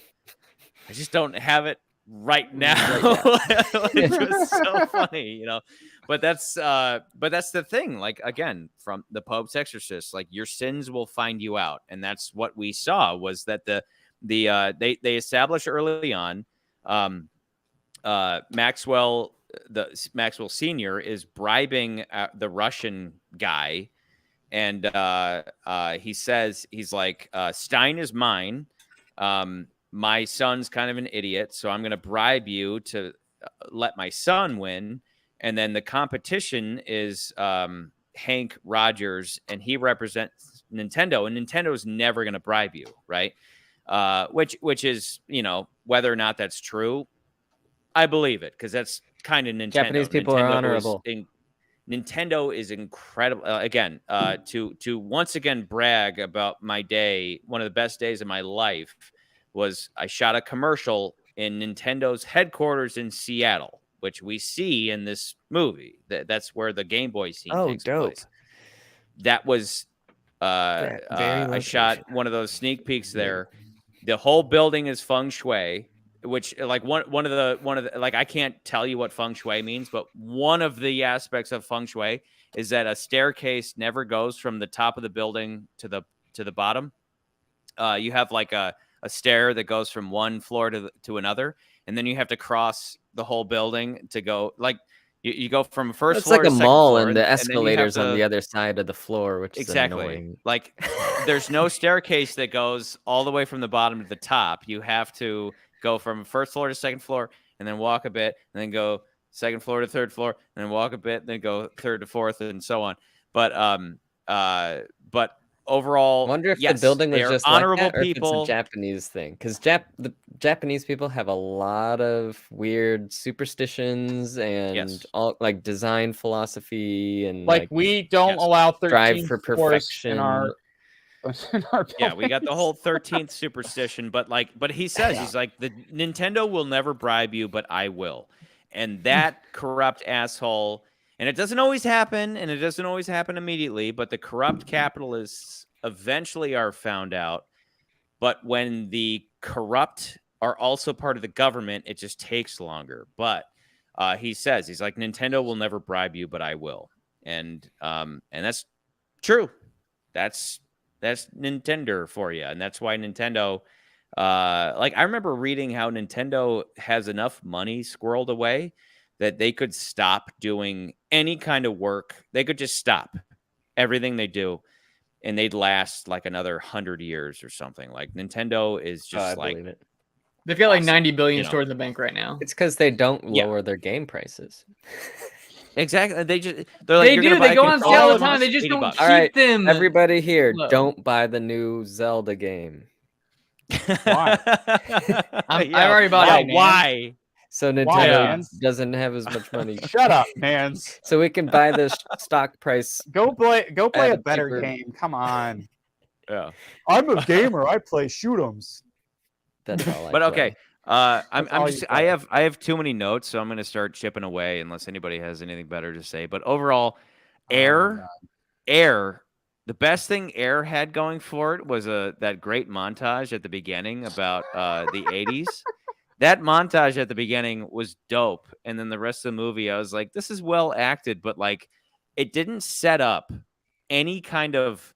I honestly wish that Matt Damon's character had been fraudulently set up with a wife and kids, because I don't care if Hank Rogers actually didn't have a Japanese wife and kids that were obviously not his, because his wife cucked him. I wouldn't care, but I loved that it was like the whole movie. He's like, I'm fucked. If I don't do this, I'm fucked. So the whole time he's desperate. That's great. If that's not real, who cares? Because the whole movie, he's like, I'm desperate to make this happen. Whereas in Air, he's like, I don't know. I just kind of want money. I kind of want Michael Jordan, you know. Yeah, like Matt Damon is already a successful guy.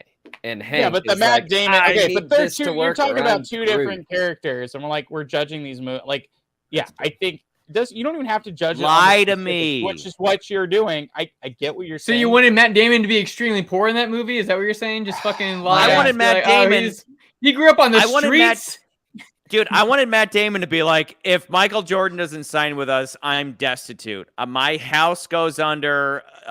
Nike is going to kill my whole family. I would love that. If they don't, they make the point in the movie that they're like, if we don't succeed in this endeavor, because we're putting all of our chips on the same person, if they don't succeed, the company may go under, or we might lose the entire basketball division. Like, they make the stakes clear. Oh no, the basketball division. Oh no. Which means a bunch of people are going to lose their job. You are a heartless bastard. Oh no, it was like how capitalism's good, and then you're like, it was like, who cares? It was with air. So a bunch of people getting unemployed, and people get unemployed all the time. Yeah, they live in America. They'll take unemployment, and then they'll bounce right back. People lose their jobs. People lose their money. Like, it's fine. Yeah, no one cares. No one cares. But with this, it was like, my family's gonna fucking die. Fuck that family. You know what? Who cares? Yeah. You got cucked anyway. You're a stupid dumbass. Fuck him. Well, and then I think I made this clear, but like the KGB stuff where like she comes to threaten his family, or the Russian guy comes and he's like, I'm from the Russian embassy. Like, never happened. Again,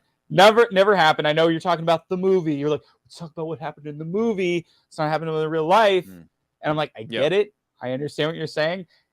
I'm not judging. Like, here's the thing. I like this movie way more than Air, and mainly because it's just a much more entertaining movie as far as its storytelling. But also remember, Air, if we're comparing, if it's not even just they lied. No, I think even if you stayed more truthful to it, it would still be a more. I haven't seen Air, but I'm just like, okay, more entertaining. It's more entertaining because the movie jumps. Like, it's not okay. We're stuck in this office building for an hour and a half or 2 hours or how long the movie was. This movie, it's like, okay, we're in Japan. We're in Las Vegas. We go to Russia a couple times, and we're going to multiple locations. This isn't just a single movie where they're like, we're stuck in the same office building for almost the majority of the movie, and then we cut away to seeing what's going on in some other place. But like this movie, it's like, like in a Bond movie, like you're jumping from place to place. You're seeing all these exotic locations, and it's fun. And that aspect of it is fun as well. So like, I think like, you can make the argument like, oh, it's better because it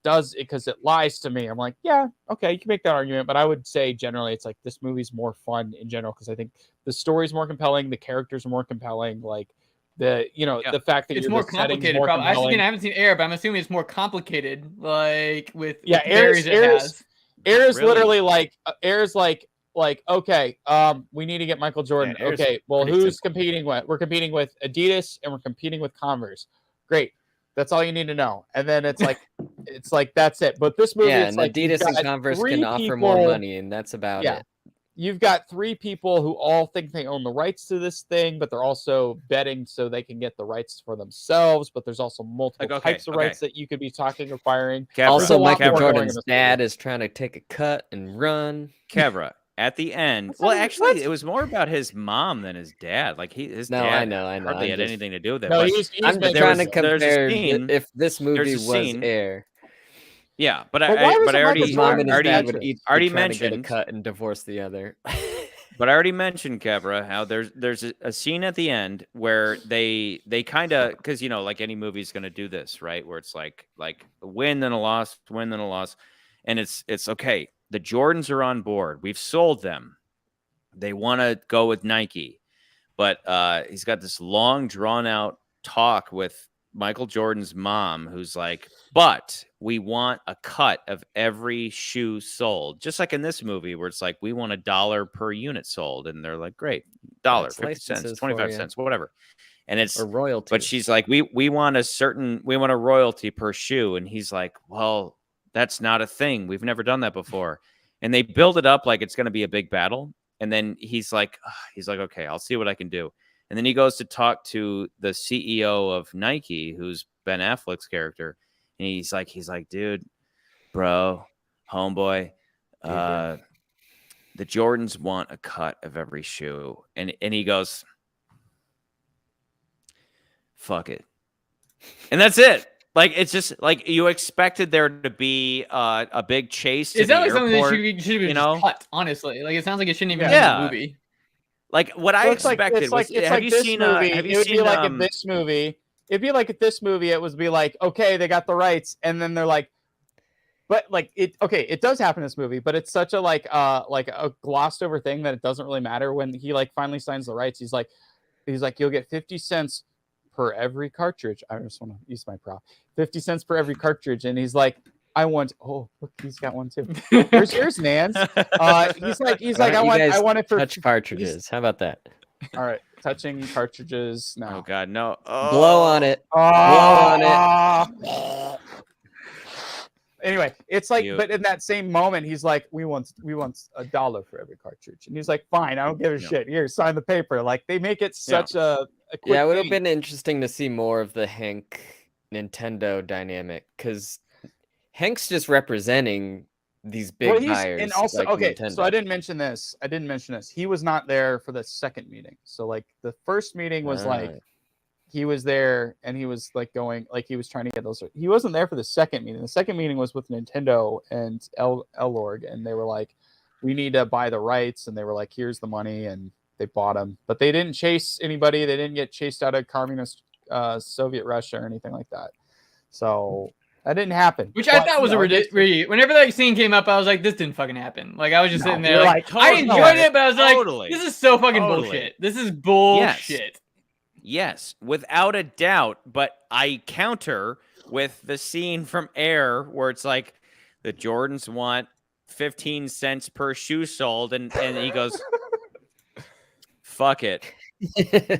And I'm not lying. It's straight up, yeah, fuck it. And then Matt Damon goes, woo, we got Jordan. Like it was so matter of fact that I was like, you gotta just so go I haven't ahead seen the movie, and but lie how to long me. does Matt Damon struggle with this conversation when he's talking to the not Jordans? very long. It's literally like he's on the phone. He's on the phone with Viola Davis, who plays Jordan's mom, and he's like, she's like, I want him to get. He wants residuals for every shoe that's sold, and he's like, I can't. We don't do that. do that. Like, that's not how this works. Because it's never been done He's before. like, you don't get the That's deal not a unless it thing. happens. And then he's like, okay, give me a second. He goes upstairs, talks to Ben Affleck. Ben Affleck's like, man. Well, I'm he so goes sad. to Ben Affleck like, sorry, It's the like, deal's not going to I'm happen. sorry, They want man. residuals. I know that's not going to happen. And then he's like, you know what? Yeah, Well, then fuck what it. happened? And he's like, I'll worry about the board. And like, that's it. And then they're So like, okay. For me, even though I haven't seen the movie, I feel like that Ben Affleck moment is fine. I feel like Matt Damon not arguing with Viola Davis is like what really deflates like the struggle or whatever. He does though, but he's just like, but that's not how that works. And like he's explaining to it, and then I she's like, no, you expected Ben Affleck to go into the board, because the whole movie they're talking about the board. I expected him to go into the board and have to sell this to the board, but instead he just goes, fuck it. And we're not kidding. He literally says, fuck it. And then he goes back to Michael Jordan's mom and goes, my boss said fuck it. And then it's like great.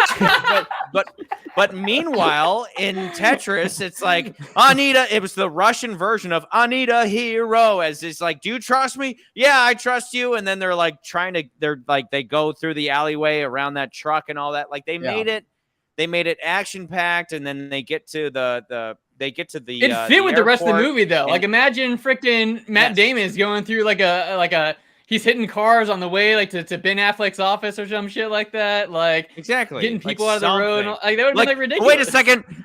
I need to run the rest of the way. Let me put on the Air Jordans. And then he's like running in the Air Jordans. Like that would have been more fitting. That would have been ridiculous and stupid, and I would have loved it. But instead it was no, that fuck would not it. have helped that movie. That would not help. Fuck it. Anyway, no, SB, you've been on here. I just want to comment. You said it was cool seeing the original Nintendo president and who would later to be the Nintendo president of America, given how restrained the Nintendo are with anything regarding their company.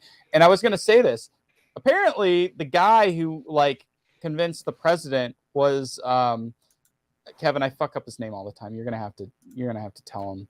The guy who created Mario. The guy we toasted to. Shigeru Miyamoto. I butchered too. I guarantee Nan says it way better. Miyamoto. I Americanized it. Shigeru Miyamoto. And I watch a bunch of Japanese movies, and I still can't speak Japanese. So he actually was the one. I didn't mention this, but he was the one who like convinced the president of Nintendo to be like, "Yeah, this is a good deal. You should take this Tetris thing." And the president's like, "Well, why?" And he's like, "Well, because your entire accounting staff in a is Japanese playing this accent. game." No, I'm good. But Charlie would. No.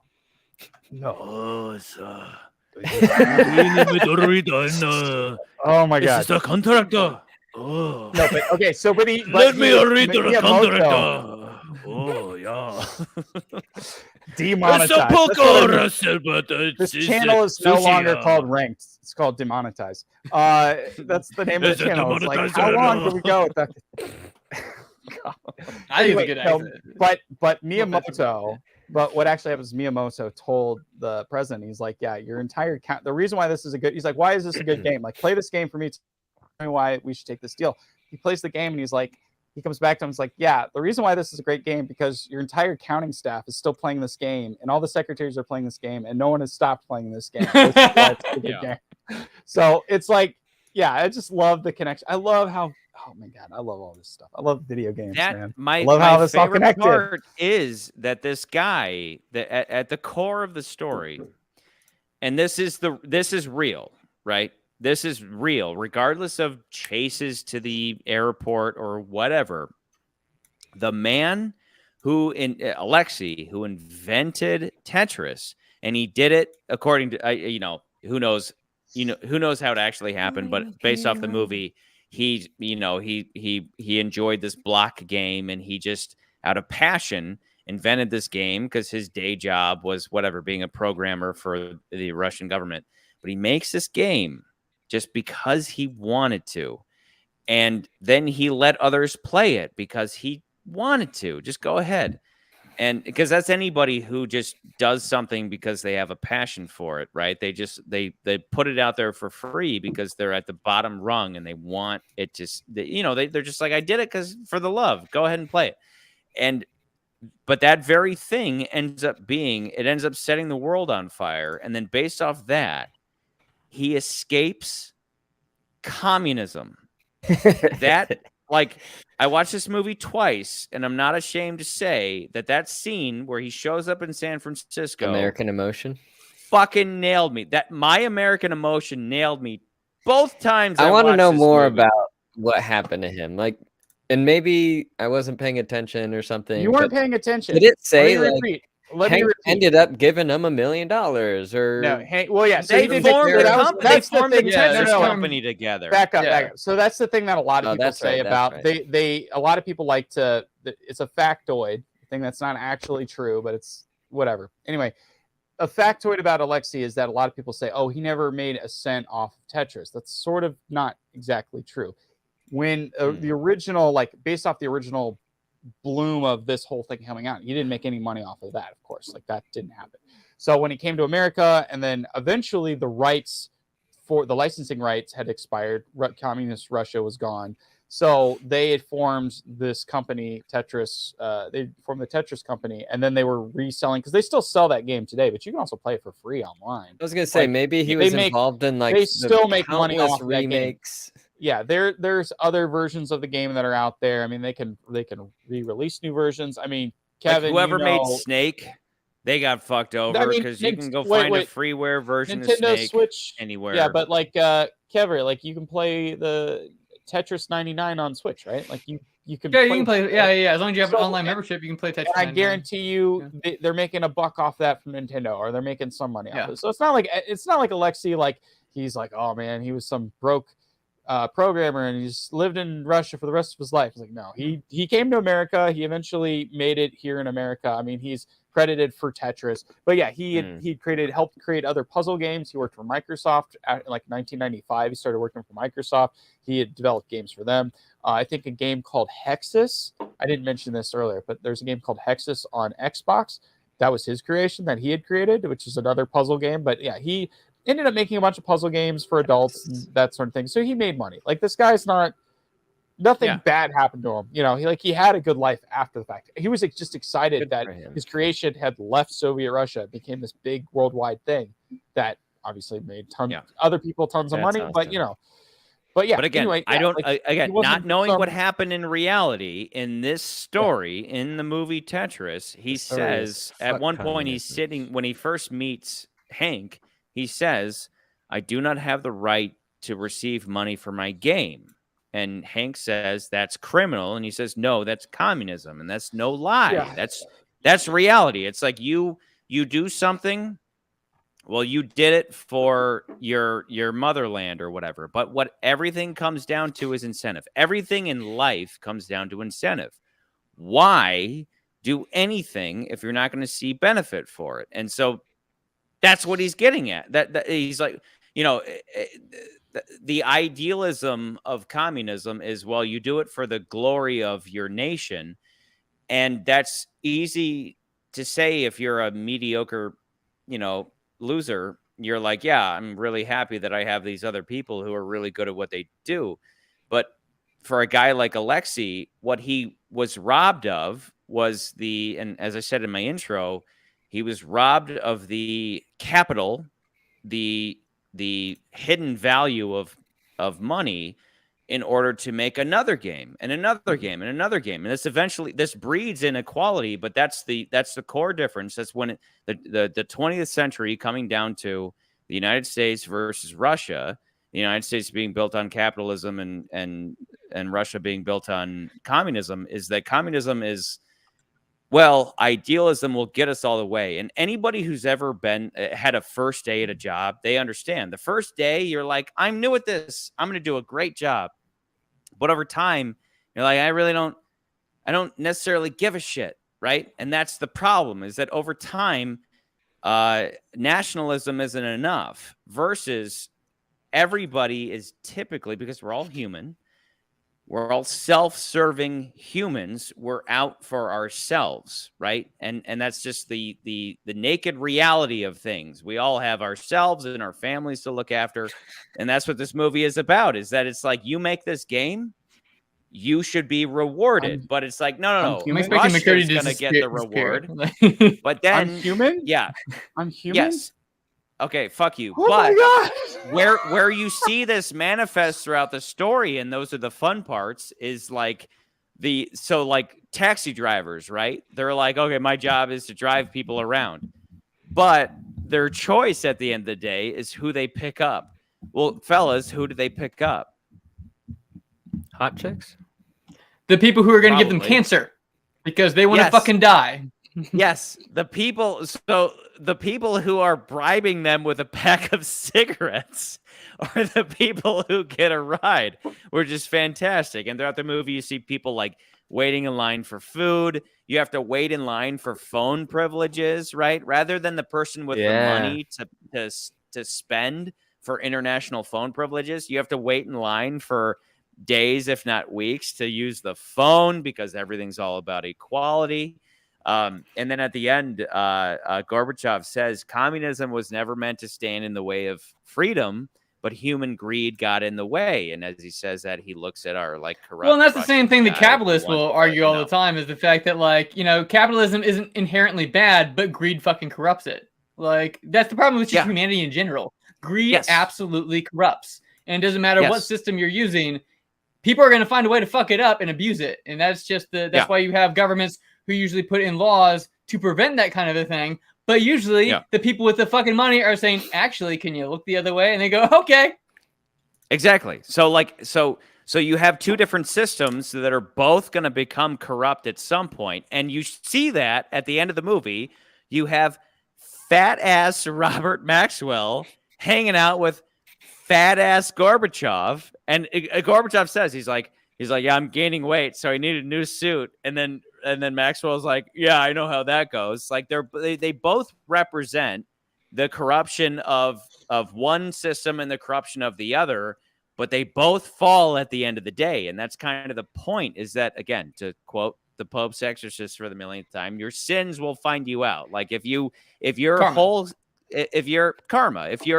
your business is run, and that was kind of the irony, though, right? Because one of the best characters of this movie is Kevin, not Kavra, Kevin, and his whole thing is he's like the worst of the nepo babies, Mr. right? Maxwell.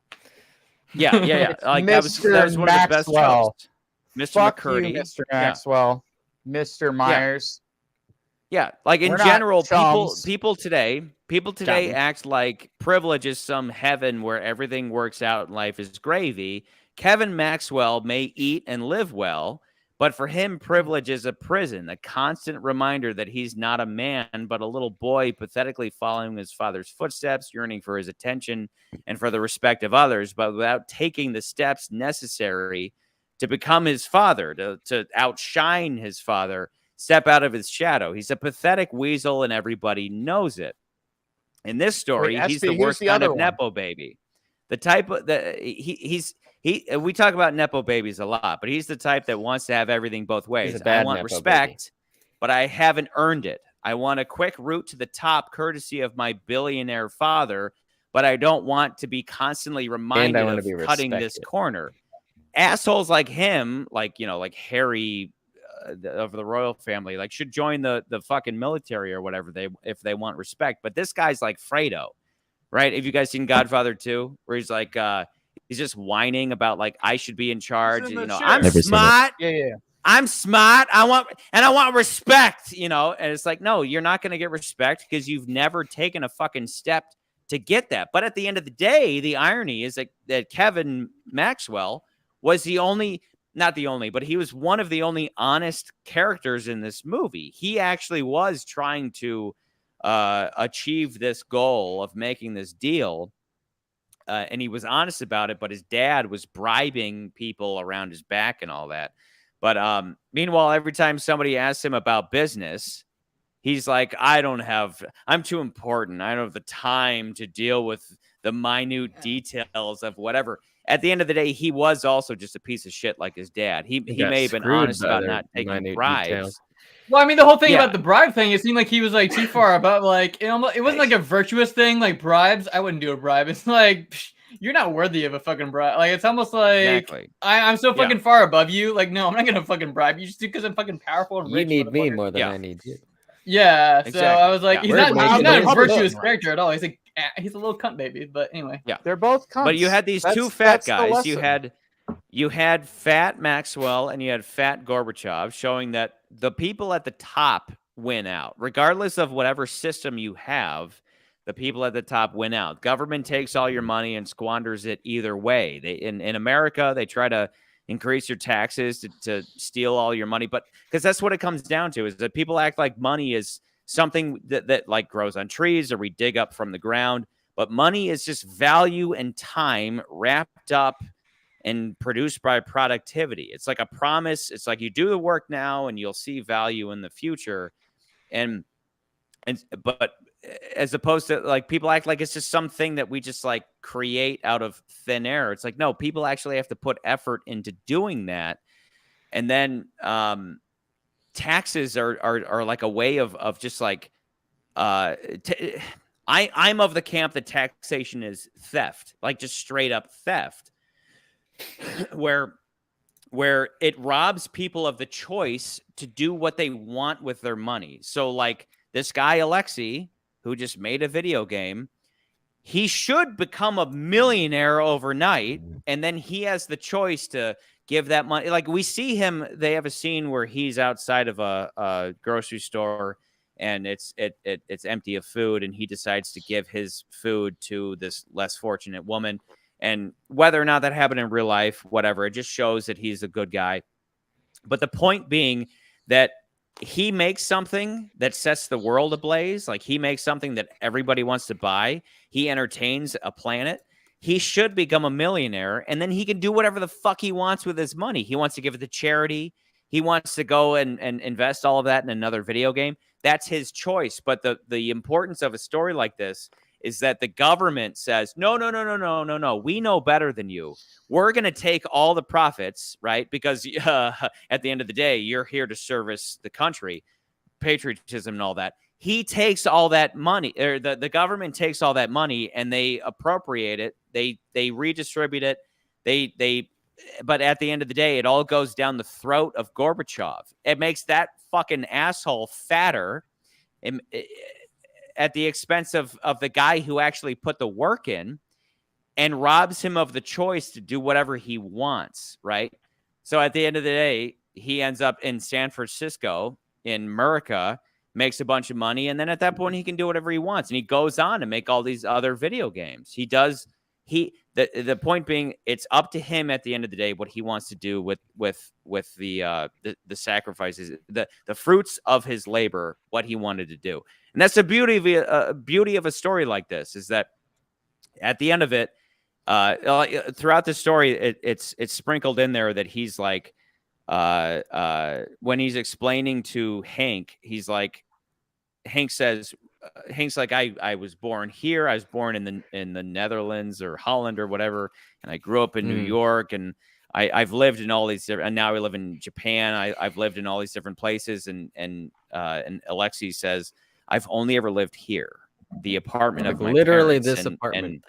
And yeah, like I've only ever been here, and Hank looks at him like, he kind of pities him a little bit. And the whole idea being that, like, this one bright idea, this one game that sets the world ablaze, enables him to escape this oppressive system, to live somewhere where he gets to choose his destiny. And so he's like, I'm going to make more video games. That's what I want to do. Or I want to give to charity, or whatever it may be. But it's individual choice that runs the rest of his life versus a corrupt government, because at the end of the day, every fucking government becomes corrupt at some point, again, represented by these fat fucks who are telling him what to do. But at the end of the day, he gets to do what he wants. And that's why my American emotion overtakes me by the end of this story, where I'm like, fuck air. Fuck air. This story nailed me to the wall twice. I watched it twice, and I enjoyed it thoroughly. That's cool. Yeah. So there you go. So okay, so Charlie I would say had the most Chucky rants of any of the videos that I've ever I would watched. say because yes. America. I need, you know what I obviously, needed, think this Charlie? goes above air. Charlie, I know. You know What? what? I agree. I agree. It I goes agree above too. air. What do you hate, think America, this is bro? better than air. You want to talk shit about America, bro? I mean, What do you guys say about America, it bro? definitely doesn't pierce the top 4. I don't think it's better than John Wick. I think John Wick is a much better movie. I think those are all safe. Yeah, I would agree. say It goes right above doesn't air. beat I knew. Guardians. I Only thing knew. I would I say, knew. though- I knew No, when I we would- watched I would- this movie, I would- and as I watched it, I was even fully through the movie, and I knew it. I knew as I was watching the movie, I was like, "This is gonna go right above air," because even halfway Yes. through the movie, I was like, "This is This is the the story same that Air-" movie. And I will also here's the thing. I will also say this. I just want to throw this out there. Better. I think it's very interesting lately, because people always say the adage of like, Hollywood's out of ideas. I'm like, sure, Hollywood's always out of ideas. They're always trying to find out what's the new story right now. And right now we're kind of in this weird funk where people have said every superhero story that we think we've told, at least. And now they're trying to find what's next. And now it's not video games. That's the thing. It's like video games might be one of them. But currently, I feel like there are like a ton of like these biopic movies that are about not necessarily people, but like businesses or like the trajectory of a specific events. But it's like this movie came out. We have Air. There's the George Foreman movie, which looks like trash. It's a biopic, but still. There's this movie about this record company that also dealt with Kiss and a bunch of other soul bands back in the 70s. So there's like all these like weird, it's like this really weird specific niche Success stories from the late 21st. Yeah, it's like 20th century, something like that. Late 20th like century success stories. And it's something that like our generation or a little bit older like lived through. And we're like, wait, we didn't know that that story happened. Kind of a situation. But there's a lot of them, and they're all coming out this year, and it's just this weird thing. No. Like, we already mentioned The Big Short. We live in a society. The Founder. We mentioned Moneyball. Yeah, and we live in a society. But those 3 are the big ones. Like when we watched Air, right? I'm talking about, I was like, The Founder did this. Moneyball did this. The Big Short did this.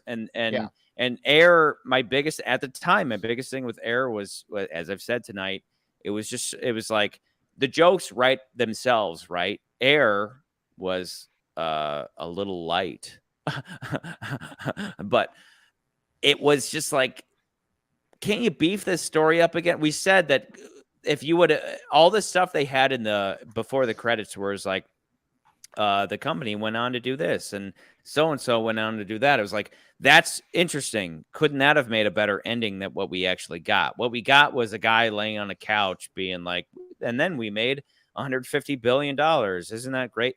It was a little boring. But wait, this movie, the wife was in Super Sentai. What? I gotta look this up now. Anyway, she was in Japanese Power Rangers. Okay, Super Sentai. But and I like watched Japanese stuff.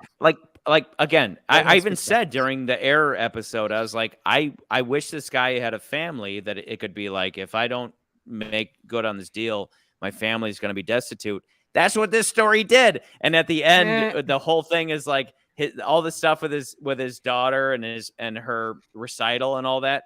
Like that is a way of humanizing him.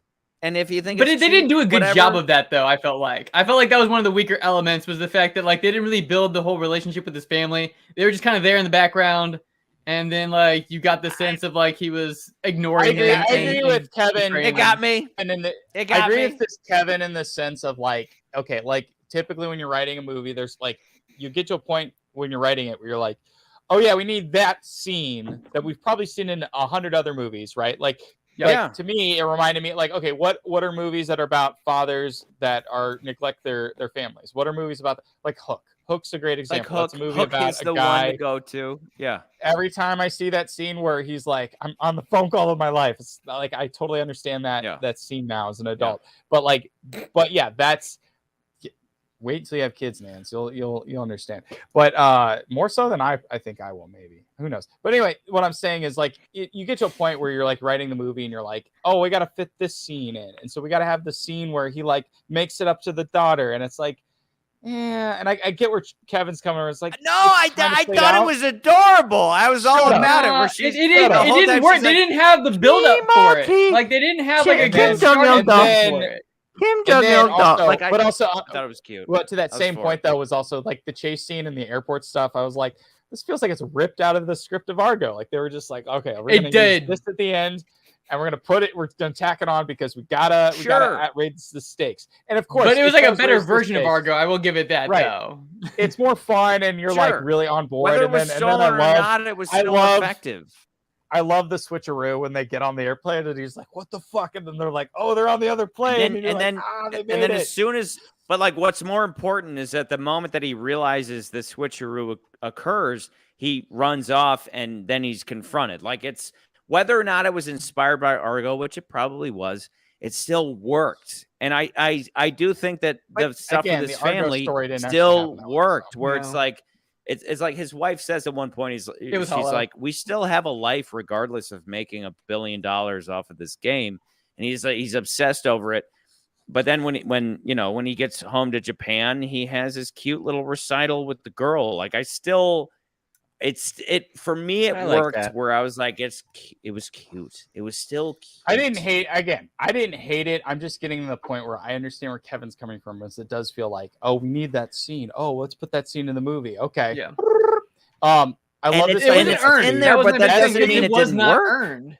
Like there was no like beginning relationship where he had like some. No, you do see that. No, you're wrong, Kevin. There is, because she even says it was all like, hey. Come to it. He's like, yeah, I'll be there. Like he says, I gotta go. And like the whole movie, he's like, I gotta go. And she's like, where are you going this time, Daddy? And he's like, I'm going to Japan, or I'm going someplace.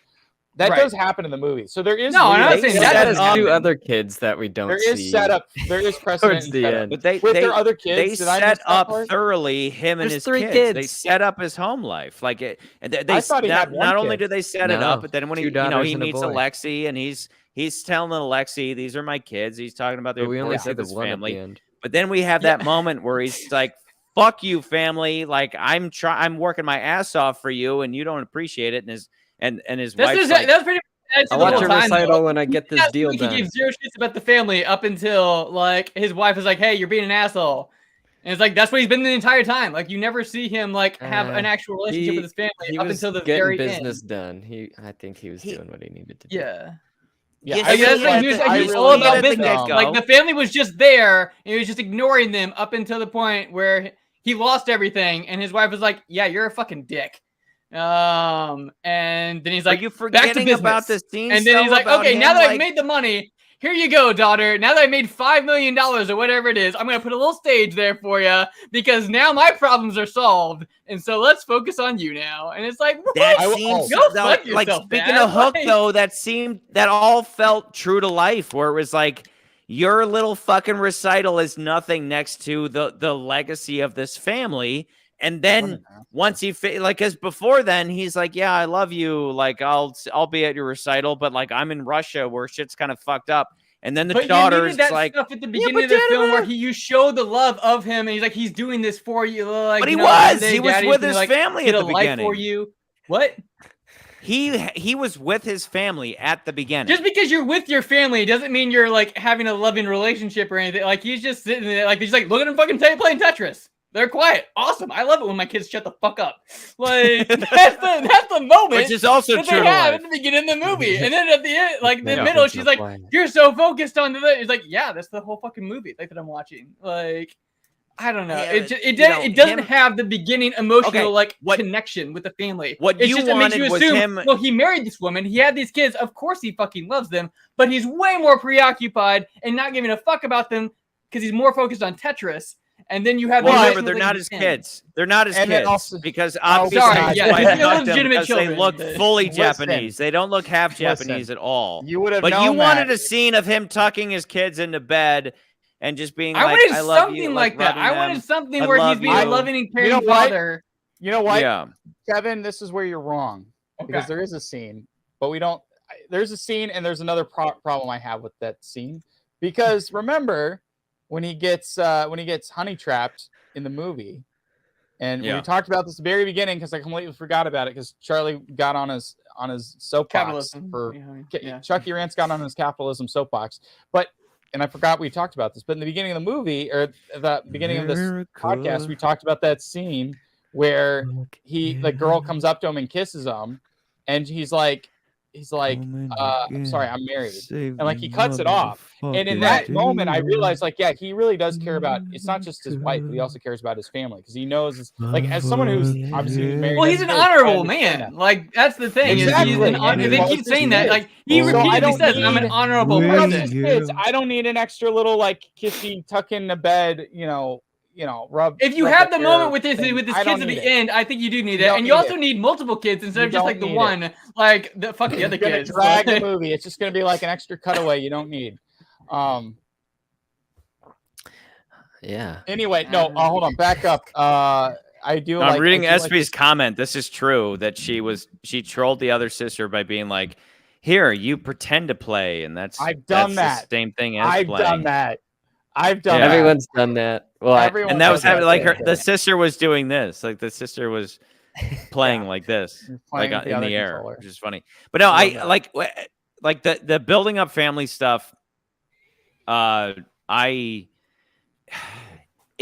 was like we got that in the scene where the banker, Mr. Zhao, said, they set up the stakes right away, and this is what Air did. My whole point is that Air didn't do this. Air was like, this fat middle-aged guy is like, he set cares the stakes about up, basketball. But you just don't care about people's jobs because you're heartless. No, because that's capitalism. Because you don't care about if someone loses their job, which also means that they have to find a job for their family. Oh, McCurdy, name one person from Nike who you cared about. It's implied. It's the subtext. You get the situation right away. I don't understand why you don't understand. Versus in this movie, we had that great little scene where he goes into his and I'm not arguing this isn't a better movie. No, and in Tokyo, and he goes, guess what, everybody, we're big failures now, and he says it in Japanese, and his wife is like, and he's like, we're major publishers now, and there's a cute little scene where it's like all these people are going to be destitute. But instead, what you got in Air was that in Air, he's looking around at all these people, and then he walks. He at the end of the movie, all these people, we don't know any of them, and he walks into the middle of the bullpen, and he goes, everybody, I'd like your attention, please. We got Michael Jordan, and everybody's like, who the fuck is Michael Jordan? But I guess, yay, that means something. Even though that whole story, Michael Jordan doesn't mean anything yet. Michael Jordan isn't a big success yet, so nobody fucking cares if you got Michael Jordan. It doesn't mean anything. But that is the 10 viewer, years you're later, that's a realizing big that you're deal. like, oh yeah. But as the viewer, you're realizing like, oh wow, like in that even back then, they didn't. Nobody knew who he was, and that was part of like his. That was part of his whole point. Is like you as the audience know how this is going to turn out, but it's like the fact that you're watching it as an audience member in this time period, and you're like, oh wait, wow, like they didn't. Nobody really knew who Michael Jordan was, and like even they set that whole thing up in that. I don't want to talk about that movie as much, but like. They set all that up with the fact that like he's like this basketball guru genius who figured out all this stuff that other people weren't really paying attention to. Like that's the point of that movie. It's not all this other gobbledygook of like I don't give a shit about these jobs. It's not about that. But anyway, this movie's more fun. I like the Tetris movie more. So like like that being said. Like, I think we're saying a lot, but we're all agreeing, right? We're all agreeing that it's better than Air, but my my one challenge is I would question whether or not it's better than John Wick. That's my one. That's my one question I want to ask y'all. I don't think it's better than John Wick. Because but why is that? Why is that? Because if we put this above John Wick, Nans will not sleep ever again. That's not good enough. I want to know why.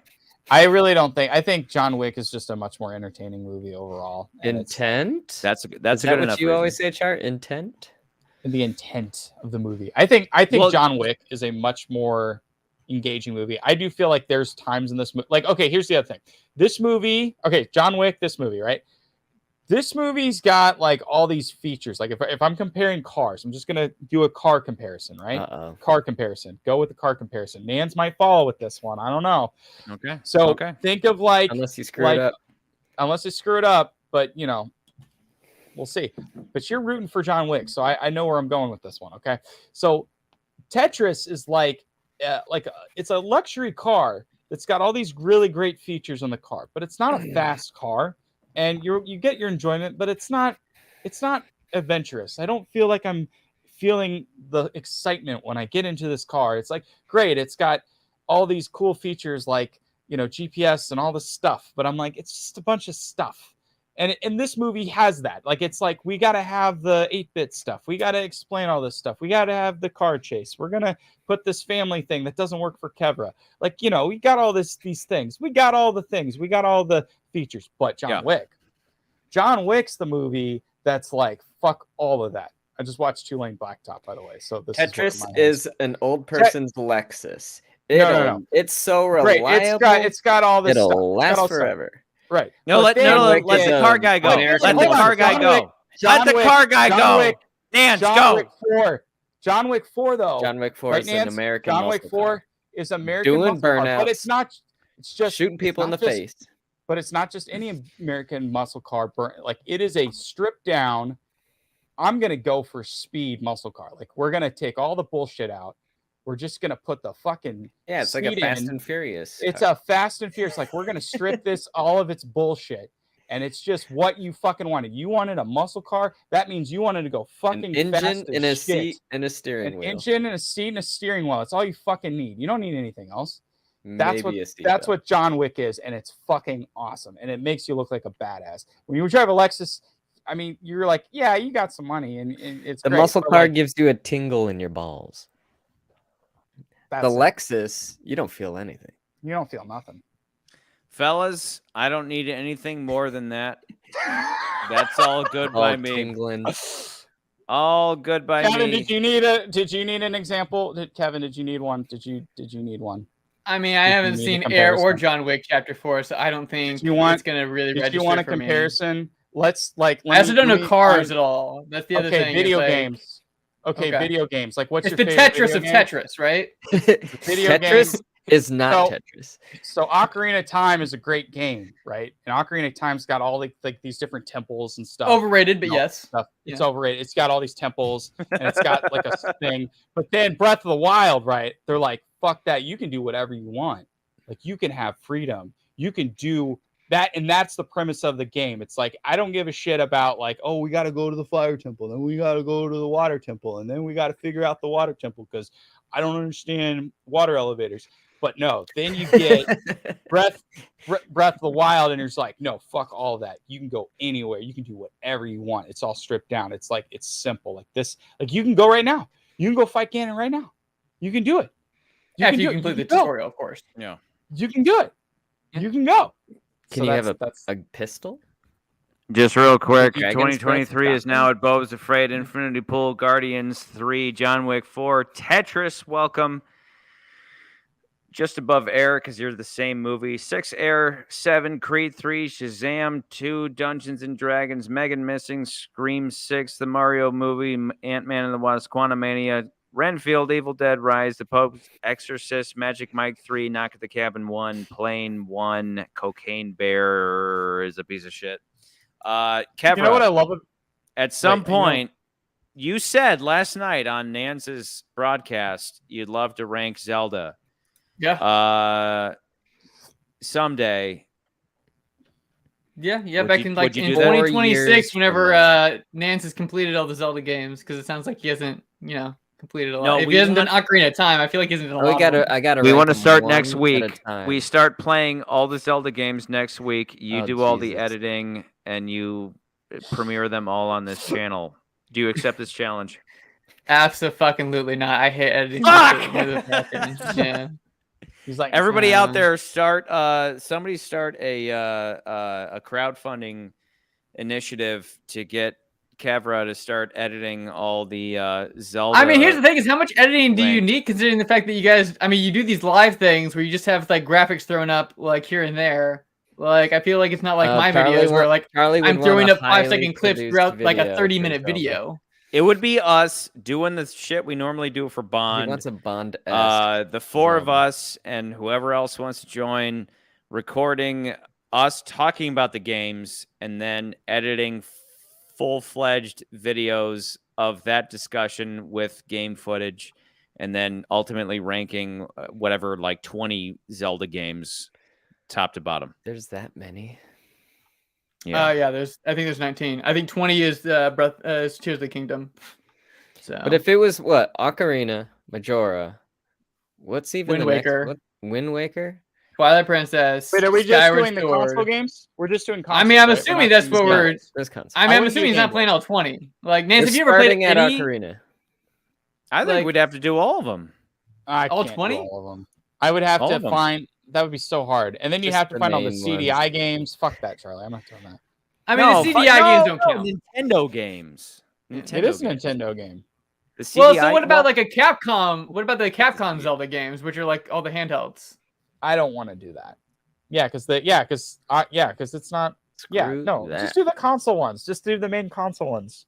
She's so much easier. Right. Legend of Zelda. What, 3D? Legend of Zelda, Link's Adventure, Link to the Past, Ocarina of Time, Majora's Mask, Wind Waker, Twilight Princess, Skyward. What was that game? No, that game is Skyward Sword. What? Skyward Sword.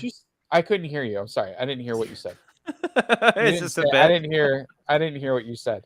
I couldn't hear you because that game sucks so bad. It's not a bad game. Myers, this is a preview. Right? This is a preview of what it would be like. Myers, you never beat it though, right? I ended up being like, fuck this game, and I watched a YouTube video. Yeah. Hey, we're not chums, motherfucker. I got your phone number. I feel like we're somewhat chums at least. But no, I ended up I gave up. I gave up on that game and was like, fuck this game, and I watched a YouTube cut of the whole story. I've seen a lot of grown men complain the motion controls. I can't do the motion controls. So yeah, I understand. I get it. I get it. Yeah. I don't relate to it, but my shame. You said they ported it to they put it on the Switch, right? You said that, right? Yeah. And now they have button controls for it. I love button controls. Yes, I need to sit on my ass and play it. Controls, honestly. The one thing Back to the Future 2 got wrong is they were like, oh, it's free because your buddy, your hobbiting friend said this in the movie in Back to the Future 2. He's like, oh, you got to use your hands. That's for babies. And like now it's like, no, nobody uses the motion controls. Everyone wants to use the controllers. You're a nice McFlurry. You're right. I think that is. motion controls were a gimmick for sure. That sounds like a Back to the Future joke right there. But anyway, yeah. And a Lord question of the for Rings. another day. A question for another day. Kevra, if you would want to do that, this channel is open to it. We'd give you all the ad income that comes from anything you would make. Handshake deal. I want royalties. We're shaking the same hand.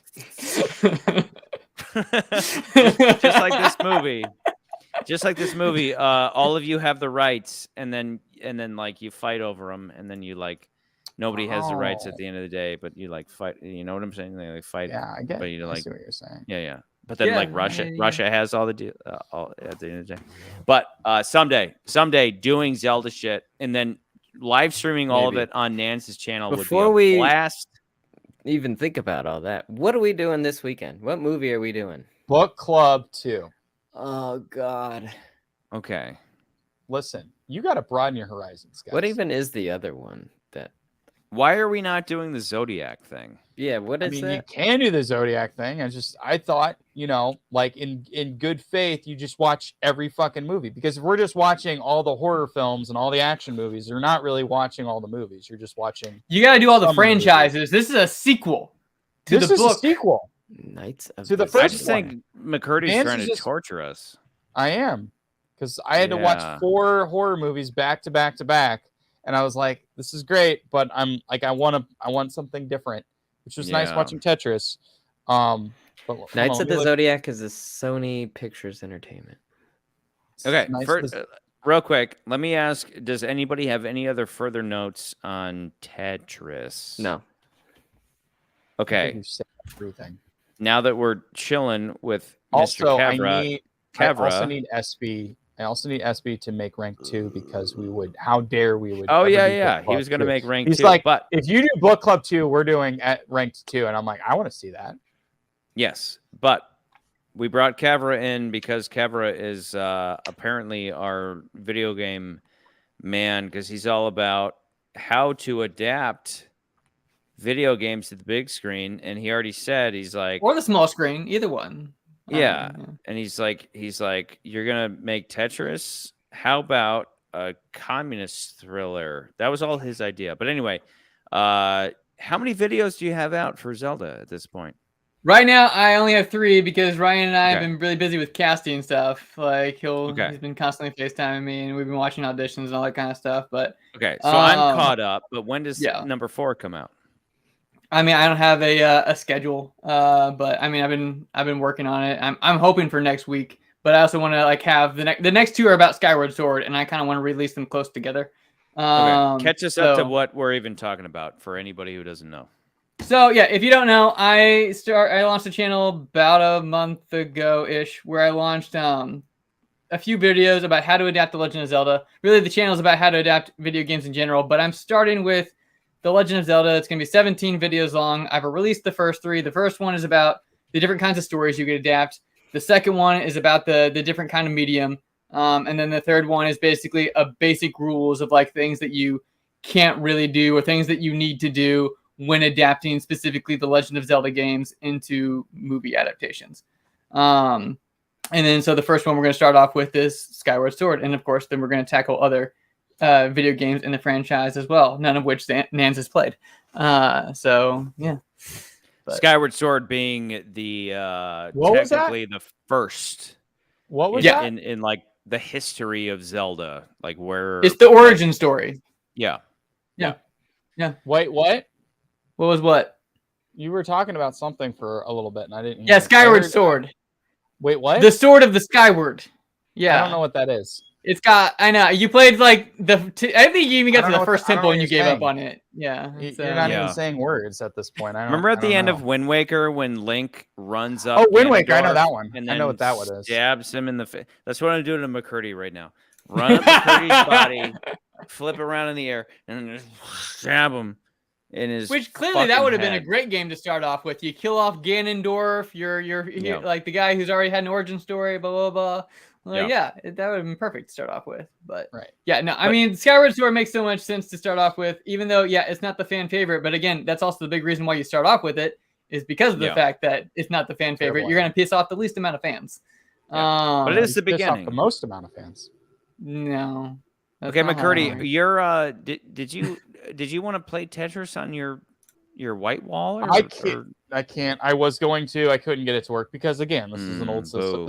I don't have an original NES. I have like one of those knockoff NESs because the licensing for the NES hardware went up, and so like a bunch of companies were like, "Oh, I'm just gonna sell NESs that like are just knockoff NESs." So they play NES games. I have one. It's not working. I wanted to play it in the background while we were doing this, but it wasn't gonna pan out. Oh, okay. All right. Major letdown. It's all good. Let's just remove them real quick. Nans, you got anything to plug? More Call of Duty coming up? Yeah, I mean, if you want to check out my channel, it's always hopefully it's always improving, but I'm there quite frequently. And again, Nance, you need that service where we can comment live on your show, and offensive things are being, or at least I'm going to watch that video. Offensive things are being projected into your ears.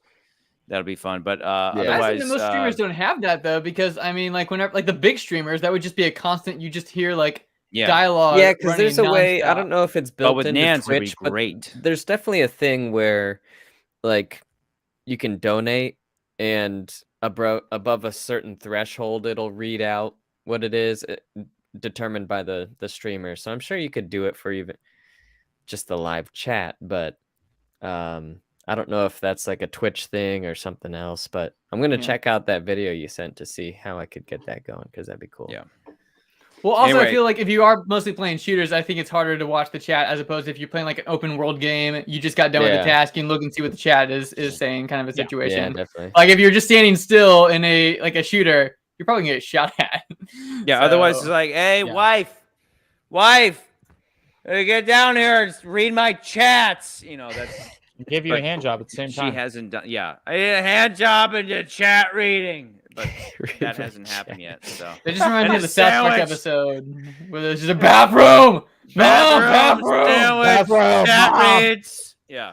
So all right. Love that. If nobody has any other further notes, we've already ranked Tetris. Tetris has joined number 5 on our list of 21. Sounds like we'd all recommend it too, right? I mean, I would Nancy's the only one who we never even. I kind of want to rewatch. Generally, we just skip recommendations when it's clear that everybody is like, "Yeah, it's a good movie. You should watch it." But Huevos Rants, he was like, "No, none of my theaters showed it." It was like, dude, it's an Apple TV movie. You just need internet. Just like I will say, it felt like, as I was watching it, they should have put it in a theater. Like they absolutely, because I feel like nobody knows about this. Because one, who the fuck has Apple TV? Like not a lot of people have Apple TV. And then two, like no one knows whenever something does come onto Apple TV unless you're like Ted Lasso, basically. Yeah. That's about it. And so it's like I think it would have, especially because the name is Tetris. I think a lot of people would have actually checked it out in theaters. I mean, yeah, it's got a big, huge brand name that everybody knows. It's not as like personal, like as like a Mario thing would be, but still, I think it could have made like a decent chunk of the box office, especially because it is a good movie. It does have a decent story. Like the first time I saw that trailer, I was just like, oh, okay, now I'm on board with the Tetris movie. Yeah. So they absolutely, and I know Apple TV is doing that eventually. Like I think next year they're going to start putting things in theaters. First impression was that the Taron Egerton character was gonna be the creator, and it was about him coming up with the idea. And the moment that the movie started and he had an American accent, I was like, oh, okay, never mind.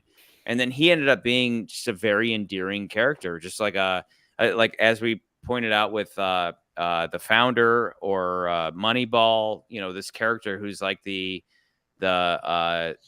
guy chasing a dream, right? And just like never taking no for an answer and all that. And that's what he ended up being. So, well, I think that's one of the things that the movie does brilliantly. Cause like, I mean, and I've talked with Ryan about this before, like how a lot of movies will start off a little bit more slowly to develop the character, to do the exposition and blah, blah, blah, blah. But this movie just fucking takes off running.